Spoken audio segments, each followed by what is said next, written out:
ಸರ್ವಂಗೆ ನಮನಂಗಳ್. ಎಲ್ಲರಿಗೂ ನಮಸ್ಕಾರ. ತಾಲೂಕು ಸಾಹಿತ್ಯ ಪರಿಷತ್ತು, ಕರ್ನಾಟಕ ಸರ್ಕಾರ ಇವುಗಳ ಸಂಯುಕ್ತಾಶ್ರಯದಲ್ಲಿ ಗೆಳೆಯ CV ಪಾಟೀಲ್ ವಿರಚಿತವಾದಂತಹ ಹರಿಹರ ತಾಲೂಕು ಗೆಜೆಟಿಯರ್ ಕೃತಿಯ ಅನಾವರಣದ ಕಾರ್ಯಕ್ರಮ. ಕೊನೆಗೆ ಮಾತನಾಡುವವರಿಗೆ ಏನು ತೊಂದರೆ ಆಗಲ್ಲ. ಯಾಕಂದರೆ ಒಂದು ರೀತಿಯಾಗಿ ಗಮನೀಕರಣವೂ ಕನಿಷ್ಠವಾಗಿರುತ್ತೆ, ಜನಸಂಖ್ಯೆಯಲ್ಲಿಯೂ ಸಹ ಅಧಮವಾಗಿರುತ್ತೆ. ಆದ್ದರಿಂದ ಎರ್ರಾಬಿರ್ರಿ ಮಾತನಾಡುವಂಥ ಸ್ವಾತಂತ್ರ್ಯ ಕೊನೆಯ ವ್ಯಕ್ತಿಗೆ ಸಿಗುವಂಥದ್ದು. ಅದರಲ್ಲಿ ನನಗೂ ಸಹ ಒಂದು ಚಿಂತೆ ಇಲ್ಲ. ನಾನು ತುಂಬ ಆತ್ಮೀಯರು ಹರಿಹರಕ್ಕೆ ಬಂದಾಗಿನಿಂದ ಇಲ್ಲಿವರೆಗೂ ಸಹ. ಪಟ್ಟಣ ಶೆಟ್ಟಿಯವರು ಎಂಬತಕ್ಕಂಥವ್ರು ಬರೆದು ಕನ್ನಡ ಅಧ್ಯಾಪಕರು, ತುಂಬ ಶಾಸ್ತ್ರೀಯವಾದ ಅಧ್ಯಾಪಕ. ನಂತರ ಶಂಕರಮೂರ್ತಿಯವರು, CV ಪಾಟೀಲ್ರವರು, AB ರಾಮಚಂದ್ರವರು. ಪ್ರಥಮ ಬಾರಿಗೆ ಈ ಊರಿನ ಪದವಿ ವಿದ್ಯಾಲಯ ಪ್ರಾರಂಭವಾದ ಸಂದರ್ಭದಲ್ಲಿ ಕನ್ನಡ ವಿಭಾಗಕ್ಕೆ ನನಗೆ ಆಹ್ವಾನ ದೊರಕಿತು. ಆಗ ನಾನಿನ್ನೂ ಹುದ್ದೆಗೆ ಹೋಗಬೇಕು, ಕೆಲಸವನ್ನು ಮಾಡಬೇಕು, ಕಾರ್ಯಗಳನ್ನು ನಿರ್ವಹಿಸಬೇಕು ಎಂಬತಕ್ಕಂಥ ಭಾವನೆ ಇರಲಿಲ್ಲ. 72ರಲ್ಲಿ ಹರಪನಹಳ್ಳಿಯಲ್ಲಿ ಸಬ್ ರಿಜಿಸ್ಟರ್ ಆಗಿ 2 ತಿಂಗಳು ನನ್ನ ಕೆಲಸವನ್ನು ನಿಭಾಯಿಸಿ, 2 ತಿಂಗಳು ಆಗಿರಲಿಲ್ಲ, 1 ತಿಂಗಳು 22 ದಿನಗಳನ್ನು ನನ್ನ ಹುದ್ದೆಯನ್ನು ನಿಭಾಯಿಸಿ ನಾನು ಅದಕ್ಕೆ ರಾಜೀನಾಮೆಯನ್ನು ಕೊಟ್ಟು ಇಂದ್ರಿಗೆ ಊರಿಗೆ ಬಂದೆ. ಬಂದ ಮೇಲೆ ನನ್ನ ಪೂರ್ತಿಯಾದಂತಹ ಪೂರ್ಣ ತೊಡಗಿಕೊಳ್ಳುವಿಕೆ ವ್ಯವಸಾಯ, ಅದರಲ್ಲೇ ಇದ್ಬಿಡೋಣ ಬೇಸಾಯದಲ್ಲೇ ಅಂತ ಹೇಳ್ತಾ ಇದ್ವಿ. ಆ ಸಂದರ್ಭದಲ್ಲಿ ಮತ್ತೆ ಅಚಾನಕ್ ಬಾಪೂಜಿ ವಿದ್ಯಾಸಂಸ್ಥೆಯಲ್ಲಿ ಕನ್ನಡ ಅಧ್ಯಾಪಕನಾಗಿರುವಂಥ ಕೆಲಸ ದೊರಕಿತು. ಆ ದೊರಕಿದ ಪಡಿ ನೆಳಲಿನ ಒಳಗೆ ನುಡಿಗಡಣಗಳನ್ನು ಎಷ್ಟರ ಮಟ್ಟಿಗೆ ಬಿಂಬಿಸಬೇಕು ಎನ್ನುವಂಥ ಶ್ರಮದಾಯಕದಿಂದ ನಾನು ಕೊಂಚ ಮಟ್ಟಿಗೆ ಸೇವೆಯನ್ನು, ಕನ್ನಡಮ್ಮನ ಸೇವೆಯನ್ನು ಸಲ್ಲಿಸಿರಬಹುದು ಎನ್ನುವಂಥ ತೃಪ್ತಿ ಇದೆ. ಆ ದೃಷ್ಟಿಯಲ್ಲಿ ಪಾಟೀಲ್ ಸರು, ನಾನು ಮತ್ತು ನಮ್ಮ ಕನ್ನಡ ವಿಭಾಗ ಭಿಕ್ಷಾವರ್ತ್ಮಠ್ ಸರ್ ಇದ್ದಾರೆ, ಇಂಗ್ಲೀಷ್ನವರು, ಸ್ವಲ್ಪ ದೂರ ಇಡ್ತಾನೆ ಇಂಗ್ಲೀಷ್ನವರನ್ನು. ಆದರೂ ಸಹ ಕನ್ನಡಕ್ಕೋಸ್ಕರ ಹೇಳ್ಕೊಳ್ತೀನಿ ಅವ್ರನ್ನ, ಕನ್ನಡ ಬರವಣಿಗೆಗೋಸ್ಕರವಾಗಿ ಅವ್ರನ್ನ ಹೇಳ್ಕೊಳ್ತಕ್ಕಂಥದ್ದು. ಈ ದೃಷ್ಟಿಯಲ್ಲಿ ಪಾಟೀಲ್ರವರು ಬರವಣಿಗೆ ಸರ್ ಹೇಳಿದ ಹಾಗೆ, ಲಿಂಗಪ್ಪನವ್ರು ಹೇಳಿದ ಇಷ್ಟಂತಕನು ಇಷ್ಟುವರೆಗೆ ಹೇಳಿದ್ದಾರೆ. ಅವರ ಪ್ರತಿಯೊಂದು particular the micro thoughts is combined in the macro level thoughts. ಸೂಕ್ಷ್ಮ ವಿಚಾರಗಳು ಸ್ಥೂಲ ವಿಚಾರಗಳಲ್ಲಿ ಹೇಗೆ ಆವೃತ್ತಗೊಂಡಿವೆ ಅಂತಕ್ಕಂಥದ್ದನ್ನು ತುಂಬ ಎಕ್ಸ್ಪ್ಲನೇಷನ್, ಒಂದು ರೀತಿಗೆ ವಿಸ್ತಾರವಾಗಿ ಸರ್ ಈಗಾಗಲೇ ಹೇಳಿದರು. ಕೃತಿ ಗೆಜೆಟಿಯರ್, ಗೆಜೆಟ್ ಕೋಶ, ಗೆಜೆಟಿಯರ್ ವಿಷಯ ಅಥವಾ ಮಾಹಿತಿ ಕೋಶ, ಗೆಜೆಟರ್ ಇಲ್ಲ, ಗೆಜೆಟರ್ ಕೋಶಗಾರ. ಗೆಜೆಟರ್ ಎನ್ನುವಂಥದ್ದು ಕೋಶಗಾರ ಶಬ್ದವನ್ನು ಬಳಸಬೇಕಾಗಿರುವಂಥ ಅಂತಹ ಗೆಜೆಟರ್ CV ಪಾಟೀಲ್ರವರು. 12 ಅಧ್ಯಾಯಗಳಿದೆ. ಮೊದಲನೇ ಅಧ್ಯಾಯ ಪ್ರಸ್ತಾವಿಕದಲ್ಲೇ ತುಂಬ ಅದ್ಭುತವಾಗಿದೆ, ಗಮನೀಕರಣವಾದಂಥದ್ದು. ನಮ್ಮನ್ನು ಎಳ್ತಾ ಹೋಗುತ್ತೆ, ನಾವು ಓದೋದು ನಮ್ಮನ್ನು ಓದಿಸುತ್ತದು, ನಮ್ಮನ್ನೇ ಓದಿಸ್ಕೊಂಡು ಹೋಗುತ್ತೆ. ಆ ಪ್ರಸ್ತಾವನೆಯಲ್ಲಿ ಕೈ ಮುಗಿದು ಹೊಳೆಗೆ ಬಾ ಓ ಯಾತ್ರಿಕನೇ ಎನ್ನುವ ಒಂದು ರೀತಿಯ ಮನಭಾಗುವಿಕೆಯನ್ನು ತೋರಿಸಿರುವಂತಹ it is a technique of that writings. ಆ ತಂತ್ರಗಾರಿಕೆಯನ್ನು ಅವರ ಬರವಣಿಗೆಯಲ್ಲಿ ಕಾಣ್ತಾ ಇದ್ದೀವಿ. ಎರಡನೆಯದು ಇತಿಹಾಸ. ನಾನು ಅವರಿಗೆ ದೂರವಾಣಿಗಳು ಹೇಳ್ತಾ ಇದ್ದೆ, 2ನೇ ಬಗ್ಗೆ ಇತಿಹಾಸ ತಂದುಬಿಟ್ರಲ್ಲ, 2ನೇ ಬಗ್ಗೆ ಮತ್ತೊಂದು ಏನಾದರೂ ಸೇರಿಸ್ಬೋದಾಗಿತ್ತಲ್ಲ, ಇಲ್ಲಿ ಜನನೋ ಮತ್ತೊಂದು ಮಗದೊಂದು ಕ್ರೀಡೆನೋ ಕೃಷಿಯ ಸೇರಿಸ್ಬೋದು. ಅದು 2ನೇ ಭಾಗದಲ್ಲಿಯೇ ಅವರು ಇತಿಹಾಸವನ್ನು ತಂದುಬಿಟ್ರು. ಯಾಕೆ ಇತಿಹಾಸವನ್ನು ತಿದ್ಕೊಂಡಿದ್ದಂತೆ, ಯಾರಿಗೆ ಹಿಸ್ಟಾರಿಕಲ್ ಸೆನ್ಸ್ ಇಲ್ಲವೋ ಅವನು ಮನುಷ್ಯನಲ್ಲ. ಐತಿಹಾಸಿಕ ಪ್ರಜ್ಞೆ ತುಂಬ ಮುಖ್ಯವಾಗಿ, it is always in our life, that is mellifluous activities. ನಮ್ಮ ಬದುಕು ಯಾವಾಗಲೂ ಸಹ ಸುಶಾಂತವಾಗಿರಬೇಕಾದರೆ, ಸುಮಧುರವಾಗಿರಬೇಕಾದರೆ ಇತಿಹಾಸದಿಂದ ಮಾತ್ರ ಸಾಧ್ಯ. ಆ ಇತಿಹಾಸದ ಕೊಂಡಿಗಳನ್ನು, ಇತಿಹಾಸದ ಲಹರಿ ಲಹರಿ ಕಂಪ ಬಳ್ಳಿ ಚಿತ್ತರಂಗ ಧೂಮ, ಆ ಲಹರಿ ಲಹರಿ ಕಂಪ ಬಳ್ಳಿ ಚಿತ್ತ ರಂಗಧೂಮವನ್ನು ಪಾಟೀಲ್ ಅವರು ಇತಿಹಾಸದ ಭಾಗದಲ್ಲಿ ಹೇಳ್ತಾ ಹೋದರು. ಇದರ ಇತಿಹಾಸ ಅದ್ಭುತವಾಗಿರುವಂಥದ್ದು. ಒಂದು ಗಮನಕ್ಕೆ ತರ್ತಾನೆ ಗೆಳೆಯನಿಗೆ, ಇಲ್ಲಿ ಯಾರ್ಯಾರು ಗೊತ್ತಿರ್ಬೋದೇನೋ ಗೊತ್ತಿಲ್ಲ ನನಗೆ. ಈ ಕರ್ನಾಟಕವನ್ನು ಭೂಮಾಪನ ಮಾಡಿದಂತಹ ವ್ಯಕ್ತಿಗಳು ಮರಾಠಿಗರು. ಕನ್ನಡದವರು ಮಾಡಲಿಲ್ಲ, ಯಾರು ಮಾಡೋಕ್ಕಾಗಲೂ ಇಲ್ಲ. ಯಾಕಂದರೆ ಒಂದು ಕಡೆಗೆ ಕರ್ನಾಟಕದವರು ಕೆಲವು ಸಾರಿ ನಾವು ಕೊನೆಯ ವಿಂಗ್ನಲ್ಲಿರ್ತೇವೆ ಯುದ್ಧದಲ್ಲಿ, ಮೊದಲನೇ ವಿಂಗ್ನಲ್ಲಿ ಎಂದೂ ನಾವು ಇರೋದೇ ಇಲ್ಲ. ಅದಕ್ಕೋಸ್ಕರ ಕೊನೆಯ ವಿಂಗು ನಮ್ಮದು, ಕೊನೆಯ ದಾರಿ. ಆ ಪ್ರಕಾರವಾಗಿ ಇಲ್ಲಿ ಆ ಭೂಮಾಪನ ಮಾಡ್ತಕ್ಕಂಥ ಪರಿಸ್ಥಿತಿಯಲ್ಲಿ ಪ್ರೀಸ್ಟಾಗಿ ಬಂದಂತಹ ಜನ್ಕ್ಲೇವ್ ಎಂಬತಕ್ಕಂಥ ವ್ಯಕ್ತಿ ಮರಾಠಿಗರನ್ನು ಕರ್ಕೊಂಡು ಬರ್ತಾನೆ. ಅಳತೆ ಪ್ರಾರಂಭ ಆಗುತ್ತೆ. ಕರ್ನಾಟಕದ ಗಡಿ ಎಲ್ಲಿಂದ ಎಲ್ಲಿಗೆ ನಾವು ಅಳತೆ ಮಾಡಬೇಕಾಗಿದೆ, ಸರಿ ಕೇಂದ್ರ ಬಿಂದು ಯಾವುದು ಎನ್ನುವಂತಹ ಒಂದು ವಿಚಾರಕ್ಕೊಳಗಾಗ್ತಾರೆ. ಆಗ ಹರಿಹರದ ಎಲ್ಲಿ, ಆ ಎಲ್ಲಿ ಅನ್ನೋದ್ರು ಮತ್ತೆಲ್ಲಿ ಅನ್ನೋದ್ರು ಇನ್ನೊಂದೆಲ್ಲೋದು ಇನ್ನೊಂದು, ಈ ರೀತಿ ಹುಡುಕ್ತಾ ಹೋದಾಗ ಕೊನೆಗೆ ಅವರು ಸಿಕ್ತು. ಇವತ್ತಿನಿರುವಂಥ ದೇವಾಲಯ ಏನಿದೆಯೋ ಹರಿಹರೇಶ್ವರ ದೇವಾಲಯ, ಪೊಳಾಲ್ವ ನಿರ್ಮಿಸಿದಂಥದ್ದು. ಹೊಯ್ಸಳರ ಅಧೀನ ದಂಡನಾಯಕ ಪೊಳಾಲ್ವ ನಿರ್ಮಿಸಿದಂತಹ 1224ರಲ್ಲಿ ಆ ದೇವಸ್ಥಾನದಲ್ಲಿರ್ತಕ್ಕಂಥ ಹರಿಹರೇಶ್ವರ ಮೂರ್ತಿ ಏನಿದೆಯಲ್ಲ, ಪುತ್ಥಳಿ ಏನಿದೆಯಲ್ಲ, ಆ ಭವ್ಯವಾದಂಥ ದಿವ್ಯತೆ ಏನಿದೆಯಲ್ಲ, ಆ ಮೂರ್ತಿಯ ಬಲಭಾಗದಿಂದ ತೆಗೆದುಕೊಳ್ಳೋಣ ಚೈನನ್ನು, ಎಲಭಾಗದಿಂದ ತೆಗೆದುಕೊಳ್ಳೋಣ ಅಥವಾ ಹಿಂದುಗಡೆಯಿಂದ ಹಾಕೋಣ ಅಥವಾ ಮುಂದುಗಡೆಯಿಂದ ಹಾಕೋಣ ಅಂತ ಯೋಚನೆ ಆಯಿತು ಅವನಿಗೆ, ಕ್ಲೈವ್. ಆವಾಗ ಬ್ರಿಟಿಷರು ಕೆಲವು ಸಾರಿ ಎಷ್ಟು ಸೂಕ್ಷ್ಮವಾದ ಚಿಂತನೆ ಮಾಡ್ತಾಯಿದ್ರು. ಬೇರೆ ವಿಷಯದಿಂದ ತಗೊಳ್ಳೋಣ, ಅದು ಪ್ರತ್ಯೇಕವಾಗಿ ಈ ದೇಶಕ್ಕೆ ಕೊಟ್ಟಂಥ ಕೊಡುಗೆ ಅದ್ಭುತವಾಗಿದೆ. ಗ್ರೇಟ್ ಗಿಫ್ಟ್ಗಳನ್ನು ಕೊಟ್ಟೋಗಿದ್ದಾರೆ. ಆ ಹೊಸಿಗೆಗಳನ್ನು ಮರೆಯುವಂತಿಲ್ಲ ನಾವು ನೇರವಾಗೂ ಸಹ. ಆ ಪ್ರಕಾರವಾಗಿ ಇಡೀ ಹರಿಹರ ಇತಿಹಾಸಕ್ಕೆ ಬಂದಂಥ ಸಂದರ್ಭ, ಹರಿಹರ ಮೂರ್ತಿಯ 2 ಪಾದಗಳಿದೆ. 2 ಪಾದಗಳು ಕಾಣಿಸೋದಿಲ್ಲ. ಗುಹೇಶ್ವರನ ಅಸುರನ ಒಂದು ಪ್ರಕಾರವಾಗಿ ಅವನ ವಕ್ಷಸ್ಥಳದ ಮೇಲೆ ಇರುವಂತೆ ಮಾಡು ಎಂಬತಕ್ಕಂಥ ಒಂದು ಕೇಳಿದ್ದಕ್ಕೋಸ್ಕರವಾಗಿ ತಥಾಸ್ತಿ ಎಂಬ ಬ್ರಹ್ಮನ ಪ್ರಕಾರವಾಗಿ ಪಾದಗಳು ಕಾಣಿಸುತ್ತ. ಆ 2 ಪಾದಗಳ ಮಧ್ಯದಲ್ಲಿ ಪಾದಗಳು 11 ಇಂಚು ಇದೆ. ಹರಿಹರೇಶ್ವರನ ಪಾದಗಳು 11 ಇಂಚು, 2 ಪಾದ 11 ಇಂಚು, ಮಧ್ಯದಲ್ಲಿ 5.5 ಇಂಚು 5.5 ಇಂಚು, ಮಧ್ಯಭಾಗದಲ್ಲಿ ಒಂದು ಸಣ್ಣ ಗುಳಿ ಇದೆ, ಗೋಲಿಯಷ್ಟು. ಆ ಗುಳಿಯಿಂದ ಚೈನ್ ಹಾಕಿದರು. ಇಡೀ ಕರ್ನಾಟಕ ಅಳತೆ ಮಾಡಿರೋದು. ನಮ್ಮ ಹೊಲಗಳು 10 ಬಸ್ತು ಸಿಗಬೇಕಂದ್ರೆ ಇಲ್ಲಿಂದ ಹೋಗ್ಬೇಕು, ಚೈನು ಇಲ್ಲಿಂದ ಹೋಗ್ಬೇಕಾದ್ರೆ ಹರಿಹರ ಮೂರ್ತಿಯೇ ಕೇಂದ್ರ ಬಿಂದು, ಅಲ್ಲಿಂದ ಇಡೀ ಕರ್ನಾಟಕವನ್ನು ಅಳತೆ ಮಾಡಿದರು. ಇದು ಇತಿಹಾಸ. ಶಾಂತಲೆ ನಾಟ್ಯರಾಣಿ ಹರಿಹರ ದೇವಸ್ಥಾನದ ಮಧ್ಯದ ನವರಂಗನಲ್ಲಿ ನೃತ್ಯವನ್ನು ಮಾಡ್ತಾಳೆ. ನೃತ್ಯಗಂತ ಅತ್ಯಂತ ಅದ್ಭುತವಾದ ದಿವ್ಯಾಂಬರೆ ನೃತ್ಯವನ್ನು ಮಾಡಿ ನನ್ನೂರಿನ ಮೂಲಕವಾಗಿ ನೇರವಾಗಿ ಶಿವನಿಗೆ ಹೋಗ್ತಕ್ಕಂಥದ್ದನ್ನು. ಅವಳ ಅಕ್ಕ ಕೇತಲಾದೇವಿ ಆಕೆ 1221ರಲ್ಲಿ ಬಂದಂಥವಳು. ಕೇತಲಾದೇವಿ 1223 ಕಾರ್ತಿಕ ಶುದ್ಧ ಮಾಸ ರವಿವಾರದಂದು ಕುಂದವಾಡಕ್ಕೆ ಬರ್ತಾಳೆ. ಕುಂದವಾಡಕ್ಕೆ ಬಂದು ಅಲ್ಲಿ ಬುಧವಾರ ಸಂತೆಯನ್ನು ಮಾಡ್ತಾಳೆ. ಬುಧವಾರ ಸಂತೆ 1222ರಲ್ಲಿ ಸಂತೆ, ಮಾರುಕಟ್ಟೆ ಸರಿದಾರೆ ಎಕನಾಮಿಕ್ಸ್ನವರೇ. ಮಾರ್ಕೆಟ್ ಆಯಿತು ಮೊದಲು, ಮಾರುಕಟ್ಟೆ ಮೊದಲು, ನಂತರ ಮಾರ್ಕೆಟು.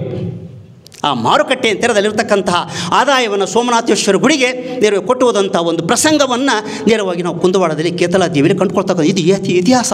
ಹೇಗೆ ಅಂತಂದರೆ ಇಂಥ ಅನೇಕ ಇತಿಹಾಸವನ್ನು ಉಳ್ಳಂತಹ, ಇತಿಹಾಸದ ಅನೇಕ ಪದರಗಳನ್ನು ಕಚ್ಚಿಕೊಂಡಂತಹ, ತನ್ನ ಒಡಲೊಳಗೆ ಶಾರ್ಪಸ್ತೆಯ ಒಳಗೆ ಸಮಯ ಬಂದಾಗ ಬೆಸಲ್ಗೆ ಒಳಪಡಿಸುವಂಥ ಶಕ್ತಿ ಇತಿಹಾಸಕ್ಕಿರುವಂಥದ್ದು ಹರಿಹರದ ಇತಿಹಾಸಕ್ಕೆ. ಅದ್ಭುತವಾದಂಥ ಹರಿಹರದ ಇತಿಹಾಸ. ಹರೀಶ್ವರವರು ಹರಿಹರ ಈಗಾಗಲೇ ಮುಂದುವರಿತಾ ಇಲ್ಲ, ಅದು ಎತ್ತರೋತ್ತರವಾಗಿ ಬೆಳೆಯುತ್ತಾ ಇಲ್ಲ, ಬಿತ್ತರೋತ್ತರವಾಗಿ ನಿಲ್ಲುತ್ತಾ ಇಲ್ಲ, ಅದು ಬೆಳವಣಿಗೆ ಈಗಲೂ ಕುಂಠಿತವಾಗಿದೆ ಎನ್ನುವಂಥ ಮಾತನ್ನು ಹೇಳಿದಾಗ ಅದು ಎಷ್ಟರ ಮಟ್ಟಿಗೆ ಸತ್ಯ ನನಗಂತೂ ಗೊತ್ತಿಲ್ಲ. ಶಾಸಕರಾಗಿ ಆ ಮಾತನ್ನು ಆಡಿರ್ಬೋದು ಏನೋ. ಆದರೂ ಸಹ ಹರಿಹರಕ್ಕೆ ಇಂಥ ಯಾವ ಥರವಾದಂಥ ಕಾಯಿಲೆಗಳು ಬಂದೇ ಇಲ್ಲ. ಈಗಲೂ ಸಹ ಹರಿಹರ ತನ್ನದೇ ಆಗಿರ್ತಕ್ಕಂತಹ ಮೌನವಾಗಿ ಅವ್ಯಕ್ತವಾಗಿ ಬೆಳೆಯುತ್ತಲೇ ಇದೆ. ಬೆಳೆಯೋದಕ್ಕೋಸ್ಕರವಾಗಿ ಸಿ ವಿ ಪಾಟೀಲ್ ಅಂತವರು ಗೆಜೆಟಿಯರ್ ಬರಲಿಕ್ಕೆ ಸಾಧ್ಯವಾಯಿತು. ಸಿ ವಿ ಪಾಟೀಲ್ ಗೆಜೆಟಿಯರ್ ಬರೀಲಿಕ್ಕೆ ಸಾಧ್ಯವಾಯಿತು. ನಿಂತಿದೆ, ಕುಂತು ಬಂದಿದೆ, ಅವಘಡವಾಗಿದೆ, ಘಟನೆಯಾಗಿದೆ, ಬೆಳೆಯಲು ಸಾಧ್ಯವಿಲ್ಲ. ಅದು ಒಂದು ರೀತಿ ಕಗ್ಗತ್ತಲೆ ಭ್ರಮಣ ಪ್ರಪಂಚದಲ್ಲಿದೆ, ಸಾಧ್ಯ. It is a great orient orb with pitch ಡಾರ್ಕ್ನೆಸ್ಸನ್ನು, ಕಗ್ಗತ್ತಲೆಯಲ್ಲಿ ಕಾಂತಿಪುಂಜವನ್ನು ಹಾಗೊಮ್ಮೆ ಕಾಣುವುದಕ್ಕೆ ಒಂದು ಸಾಕ್ಷೀಭೂತತೆ ಪಾಟೀಲ್ರವರ ಈ ಕೃತಿ. ರೇಡಿಯಂಟ್ ಆರ್ಬ್ ಇದು ಒಂದು ರೀತಿ. ಆರ್ಬ್ ಗೆಳೆಯಿದ್ದಾರೆ. ಇಂಥ ಒಂದು ಎಕ್ಸ್ಪ್ಲೋರೇಷನ್ ದ ರೈಟಿಂಗ್ ಶೋಧನೆ ಆಗಿಬಿಟ್ಟಿದೆ. ಸುಮಾರು 6ನೇ ಶತಮಾನ ಅದಕ್ಕಿಂತಲೂ ಹಿಂದೆ ಹೋದಂಥ ಕಾಲಕ್ಕೆ ಭಾರತದ ಪುರಾಣ, ರಾಮಾಯಣ, ಮಹಾಭಾರತ ಮತ್ತು ಇನ್ನು ಅದ್ಭುತವಾದ ಗೆಜೆಟರ್ ನಾರದನಂಥ ಗೆಜೆಟರ್ ನಮ್ಮ ಪ್ರಪಂಚದಲ್ಲಿ ಸಿಗ್ಲಿಕ್ಕೆ ಸಾಧ್ಯವೇ ಇಲ್ಲ. ದ್ರೋಣಾಚಾರಿ ಅಂತ ಸಾಫ್ಟ್ವೇರ್ ಆ್ಯಂಡ್ ಹಾರ್ಡ್ವೇರ್ ಲೆಕ್ಚರರ್ ಸಿಗ್ಲಿಕ್ಕೆ ಇವತ್ತೂ ಸಾಧ್ಯವಿಲ್ಲ. Both wing, particularly Drona the hardware and software, Arjuna only hardware student, Ekalavya software and hardware student. ಭಾಳ ಮುಖ್ಯವಾದಂಥ ವಿಷಯಗಳು ಇವೆಲ್ಲವೂ ಸಹ ಇಸಿಕೊಂಡಾಗ ಆ ಪ್ರಕಾರವಾಗಿ 6ನೇ ಶತಮಾನ ಕ್ರಿಸ್ತಪೂರ್ವದಿಂದ ನೆನೆಸಿಕೊಂಡಂತಹ ಪರಿಸ್ಥಿತಿಯಲ್ಲಿ ನಮ್ಮ ಈ ಗೆಜೆಟಿಯರ್ ಅಂತ ಶಬ್ದ ಗೊತ್ತಿರಲಿಕ್ಕಿಲ್ಲವೇ ನಾವು. ಆದರೆ ವಿಷಯ ಮಾಹಿತಿ ಎನ್ನುವಂಥ ಒತ್ತಿಗೆ ಏನಿತ್ತಲ್ಲ, ವರದಿಗಾರರು ಇದ್ರಲ್ಲ, ಅದು ಅವತ್ತಿನ ಇವತ್ತಿನವರೆಗೂ ಸಹ ಇದೆ. ಅವತ್ತು ಇವತ್ತಿಗೂ ಇರುವಂಥದ್ದನ್ನು ಅದು ವರದಿ ಅನಿಸ್ಕೊಳ್ತು, ರಿಪೋರ್ಟ್ ಅನಿಸ್ಕೊಳ್ತು. ಆದರೆ ಇಲ್ಲಿ ಗೆಜೆಟಿಯರ್ ಎನ್ನುವಂಥ ಶಬ್ದವನ್ನು ಆಂಗ್ಲರು ಬಂದ ಮೇಲೆ ನಾವು ಅದನ್ನು ಬಳವಳಿಯಾಗಿ ಪಡೆದುಕೊಂಡ್ವಿ. ಆ ರೀತಿ ಇರ್ತಕ್ಕಂಥ 6ನೇ ಶತಮಾನದಲ್ಲಿ ಕಂಡುಕೊಳ್ತಾ ಇದ್ದೇವೆ ಗೆಜೆಟಿಯರ್ ಬಂದಂತಹ ಕಾಲಗಳನ್ನು. ನೇರವಾಗಿ ವೆನೆಸ್ಟ್ ಎನ್ನುವಂತಹ ಗ್ರೀಕ್ ಬರಹಗಾರ ಇಲ್ಲಿ ಬಂದಲ್ಲ ಗೊತ್ತಿಲ್ಲ ನನಗೆ. ನಾಯಕರು ಕೂಬಿ ಕರಕೊಂಡು ಬಾ, ನಾಯಕರು ಕೂಬಿ ಕರಕೊಂಡು ಬಾ ಎನ್ನುವಂಥ ಒಂದು ಪ್ರಹಸನ. ಆ ಪ್ರಹಸನದಲ್ಲಿ ನಾಯಕರು ಕೂಬಿ ನಾಯಕರು ಕೂಬಿ ತುಳು ಭಾಷೆ, ಕರ್ಕೊಂಡು ಬಾ ಕನ್ನಡ ಭಾಷೆ. ಅಲ್ಲಿ ಹೋಗಿ ನಾಟಕ ಆಡ್ತಾನು. ಅದು 6ನೇ ಶತಮಾನದಲ್ಲೇ ಅಂಥ ಒಂದು ಇಂಥ ವರದಿಗಾರನನ್ನು ನಾವು ಕಂಡುಕೊಳ್ತಕ್ಕಂಥದ್ದು ಅಲ್ಲಿಂದ ಬಂತು ನೇರವಾಗಿ. 6ನೇ ಶತಮಾನ ಮತ್ತು 7, 8, 9, 10, 11 ನಡೆಸ್ಕೊಂತ ನೀವು ಎಲ್ಲ ಕಾಲದಲ್ಲಿ ಇಂತಹ ವರದಿಗಳನ್ನು, ಇಂಥ ರಿಪೋರ್ಟ್ಗಳನ್ನು, ಇಂತಹ ಗೆಜೆಟ್ಗಳನ್ನು ತಯಾರು ಮಾಡುವಂತಹ ತಯಾರಿಕೆಯ ಸಾಮಗ್ರಿಗಳನ್ನು, ಸಂಪನ್ಮೂಲಗಳನ್ನು ನಾವು ನಮ್ಮ ನಾಡಿನಲ್ಲಿ ಕಂಡುಕೊಳ್ತಾ ಇದ್ದೇವೆ ಎನ್ನುವಂಥ ಅದು ಇತಿಹಾಸ ಭಾಗದಲ್ಲಿ ಬಂದಿರುವಂಥದ್ದು, ಗೆಳೆಯ ಬರೆದಂಥದ್ದು. ನೇರವಾಗಿ 3ನೇದೇ ನೇರವಾಗಿ ಜನತೆ, ಹರಿಹರದ ಜನತೆ ಎಷ್ಟಿತ್ತು ಅಂತ. ನಾನು ಚಿಕ್ಕವನಾಗಿದ್ದಾಗ 1954ರಲ್ಲಿ ಇಲ್ಲಿ ನಾನು ಕೋಟೆ ಪ್ರೈಮರಿ ಸ್ಕೂಲ್ನಲ್ಲಿ 1ನೇ 2ನೇ ತರಗತಿಯನ್ನು ಓದ್ತಾ ಇದ್ದೆ. 2, 3, 4 ಓದಿದೆ ಅಷ್ಟೇ ಹರಿಹರದಲ್ಲಿ. ನಾನು ಇನ್ನು 1ನೇ ತರಗತಿಯನ್ನು ನಾನು 100ರಲ್ಲೇ ಓದ್ಕೊಂಡೆ ಬಾತಿಯಲ್ಲಿ. ಆಗ ನಮಗಿನ್ನೂ ನಮ್ಮ ಮಾಸ್ಟ್ರು ಏಕೆ ಹಾಲಪ್ಪನವರು ಅಂತ ಕುಂದವಾಡದಿಂದ ಬರ್ತಾಯಿದ್ರು. ಇಲ್ಲಿ ಕುಂದವಾಡದ ನಮ್ಮ ಕಲೀಂ ಬಾಷವ್ರ ತಂದೆ ಜಮಲ್ ಸಾಬ್ ಹರಿಹರಕ್ಕೆ ಬಹಳ ಪ್ರಸಿದ್ಧಿಯಾದಂಥ ಮಾಸ್ಟರ್. ನಮಗೆ ಬಹಳ ಖುಷಿ ಆಗ್ತಿತ್ತು ಆ ಮಾಸ್ಟರ್ ನೋಡಿ. ಎತ್ತರವಾಗಿದ್ದರು, ಚಂದವಾಗಿ ಇತಿಹಾಸ ಪಾಠವನ್ನು ಮಾಡ್ತಾಯಿದ್ರು. ಅವರು ಸಣ್ಣ ಹುಡುಗ ನಾನು, ಆದರೆ ಇತಿಹಾಸವನ್ನು ಕೇಳ್ತಾ ಇದ್ವಿ ಅವ್ರ ಜೊತೆಯಲ್ಲಿ. ಆದರೆ ಆ ರೀತಿಯಾಗಿರ್ತಕ್ಕಂಥ ಪರಿಸ್ಥಿತಿ ಒಳಗೆ ಅಲ್ಲಿ ನಮಗೆ ಮರಳಿನ ಮೇಲೆ ಅಕ್ಷರ ಕಲಿಸ್ತಾ ಇದ್ರು ನನ್ನ ಮಾಸ್ತ್ರ. ಇನ್ನು ನಮಗೆ ಪಾಟಿ ಪೇಣ ಇದ್ದಿಲ್ಲ, ಇದ್ರೂ ತೊಗೊಂಡು ಹೋಗಿದ್ರು. ಎಲ್ಲರ ಮಕ್ಕಳಂತೆ ನೀನು ಮರಳಿನ ಮೇಲೆ ಬರಿಬೇಕು ಅಂತ. ಇದು ಇತಿಹಾಸನೇ. ಮರಳಿನ ಮೇಲೆ ಬರಿತಾ ಈ ಬೆರಳಿನಲ್ಲಿ ಗೊಬ್ಬೆ ಬಂದ್ಬಿಡೋದು. ಗೊಬ್ಬೆ ಬಂದಾಗ ಗೊಬ್ಬೆ ಬಂತ ನೋವಾಗಿದ್ದಕ್ಕೆ ಅಕ್ಷರ ಕ್ಷರವಾಗುವುದಿಲ್ಲ. ಅಕ್ಷರ ಕ್ಷರ ಆಗದೇ ಇದ್ದರೆ ಗೊಬ್ಬೆ ಬರಲೇಬೇಕು ಬೆರಳ ಮೇಲೆ ಎಂಬತಕ್ಕಂತಹ ಶಿಕ್ಷೆಯ ಮುಖೇನ punishment and discipline in the writings and learning it is most important. It is A tranquility, it is infinity. ಇಂಥ ಅನಂತತೆಯನ್ನು, ಸುಶಾಂತತೆಯನ್ನು ನಮ್ಮ ಬರವಣಿಗೆಯಲ್ಲಿ ನಾವು ಕಂಡುಕೊಳ್ತಾ ಇದ್ವಿ. ಅಲ್ಲಿಂದ ಇಲ್ಲಿ 2, 3, 4 ಕೋಟೆ ಪ್ರೈಮರಿ ಓದ್ತಾ ಇದ್ದೆ. ಓದ್ತಾ ಇರ್ಬೇಕಾದ್ರೆ ಆಗ ನಾನು ಆ ಕೋಟೆ ಸುತ್ತ ಕಟ್ಟೆ ಮೇಲೆ ಆ ಕಡೆ ಕಡ್ಕೊಂಡು ನಮ್ಮ ಮಾಸ್ಟ್ರು ಪಾಠ ಮಾಡ್ತಾಯಿದ್ರು. ಸಂತೋಷ ಆಗೋದು. ಆ ದೇವಸ್ಥಾನದೊಳಗೆ ಪಾಠ ಮಾಡ್ತಾ ಇದ್ದಾರಲ್ಲ, ಆಗ ಜನಸಂಖ್ಯೆ ತುಂಬ ಕಡಿಮೆ ಇತ್ತು ಹರಿಹರದಲ್ಲಿ, ತುಂಬ ಕಡಿಮೆಯಾದಂಥ ಜನಸಂಖ್ಯೆ ಇರುವಂಥದ್ದು ಅಂತ. ಅದಾದ ತಕ್ಷಣವೇ ಹರಿಹರದ ಬರುವಂಥ ಕೃಷಿ ಮತ್ತು ನೀರಾವರಿ 65 ನಂತರ ಬಂತು ನೀರಾವರಿ. 65 ಮುಂಚೆ ನಮಗೆ ನೀರಾವರಿ ಇರಲಿಲ್ಲ. ತುಂಗಭದ್ರಾ ನದಿ ಬಂದಂತೆ 65ಕ್ಕೆ. ಅದಕ್ಕಿಂತ ನಾನು ಮಳೆಯ ಮೇಲೆ ಅವಲಂಬಿತವಾದಂಥ ಬೆಳೆಯನ್ನು ಬೆಳೀತಾ ಇದ್ವಿ. ಅದಾದಮೇಲೆ ಇರ್ತಕ್ಕಂಥ ಕೈಗಾರಿಕೆ ಮತ್ತು ಅಭಿವೃದ್ಧಿಯ ಪ್ರವೃತ್ತಿಗಳನ್ನು ನಾವು ಕಂಡುಕೊಳ್ತಾ ಹೋಗ್ತಕ್ಕಂಥದ್ದನ್ನು. ಆ ಬ್ಯಾಂಕಿಂಗ್ ವ್ಯವಸ್ಥೆ 1913ರಲ್ಲಿ ಸ್ಟೇಟ್ ಬ್ಯಾಂಕ್ ಆಫ್ ಮೈಸೂರು ಮದ್ರಾಸಿನಿಂದ ದಾವಣಗೆರೆ ಬಂದಂಥದ್ದು ನೇರವಾಗಿ ಉರೇಕೊಡವ ಚನ್ನಬಸಪ್ಪನವರ ಪ್ರಭಾವದಿಂದ.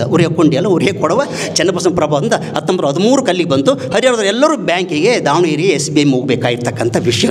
ಆ ಪ್ರಕಾರವಾಗಿ ನೇರವಾಗಿ ಹರಿಹರ ತುಂಬ ಕುಬ್ಜವಾದಂಥದ್ದು. ಹರಿಹರ ಎಂಬತಕ್ಕಂಥ ಒಂದು ಗ್ರಾಮ ಎಂಬುದಾಗಿ ನಾವು ಬಳಸ್ಕೊಳ್ತಾ ಇದ್ವಿ.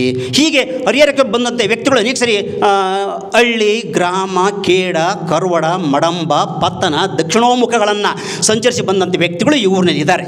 ಇವ್ರಲ್ಲಿರ್ತಕ್ಕಂಥ ಮಾತನ್ನು ಆ ಸಂಚಾರ ಬಂದಂಥ ವ್ಯಕ್ತಿಗಳು ನೇರವಾಗಿ ಈ ಜನತೆಯಲ್ಲಿ ಸೇರಿಕೊಂಡು ಜನಾಂಗ ಎಂಬತಕ್ಕಂಥ ಒಂದು ಭಾವನೆ ಬೆಳೆಸ್ಕೊಂಡ್ರು ಎಂಬತಕ್ಕಂಥ ಮಾತನ್ನು ಅವರ ವಿಭಾಗದಲ್ಲಿ ಕಂಡುಕೊಳ್ತಕ್ಕಂಥದ್ದನ್ನು ಆ ಪ್ರಕಾರ ಆ ಒಂದು ಅಭಿವೃದ್ಧಿಯಲ್ಲಿ ಕಂಡುಕೊಳ್ತಕ್ಕಂಥದ್ದನ್ನು ಹೀಗೆ ಮುಂದಕ್ಕೆ ಇಲ್ಲಿರ್ತಕ್ಕಂತಹ ಶಿಕ್ಷಣ ಮತ್ತು ಕ್ರೀಡೆ ಭಾಳ ಅದ್ಭುತವಾಗಿರುವಂಥದ್ದು.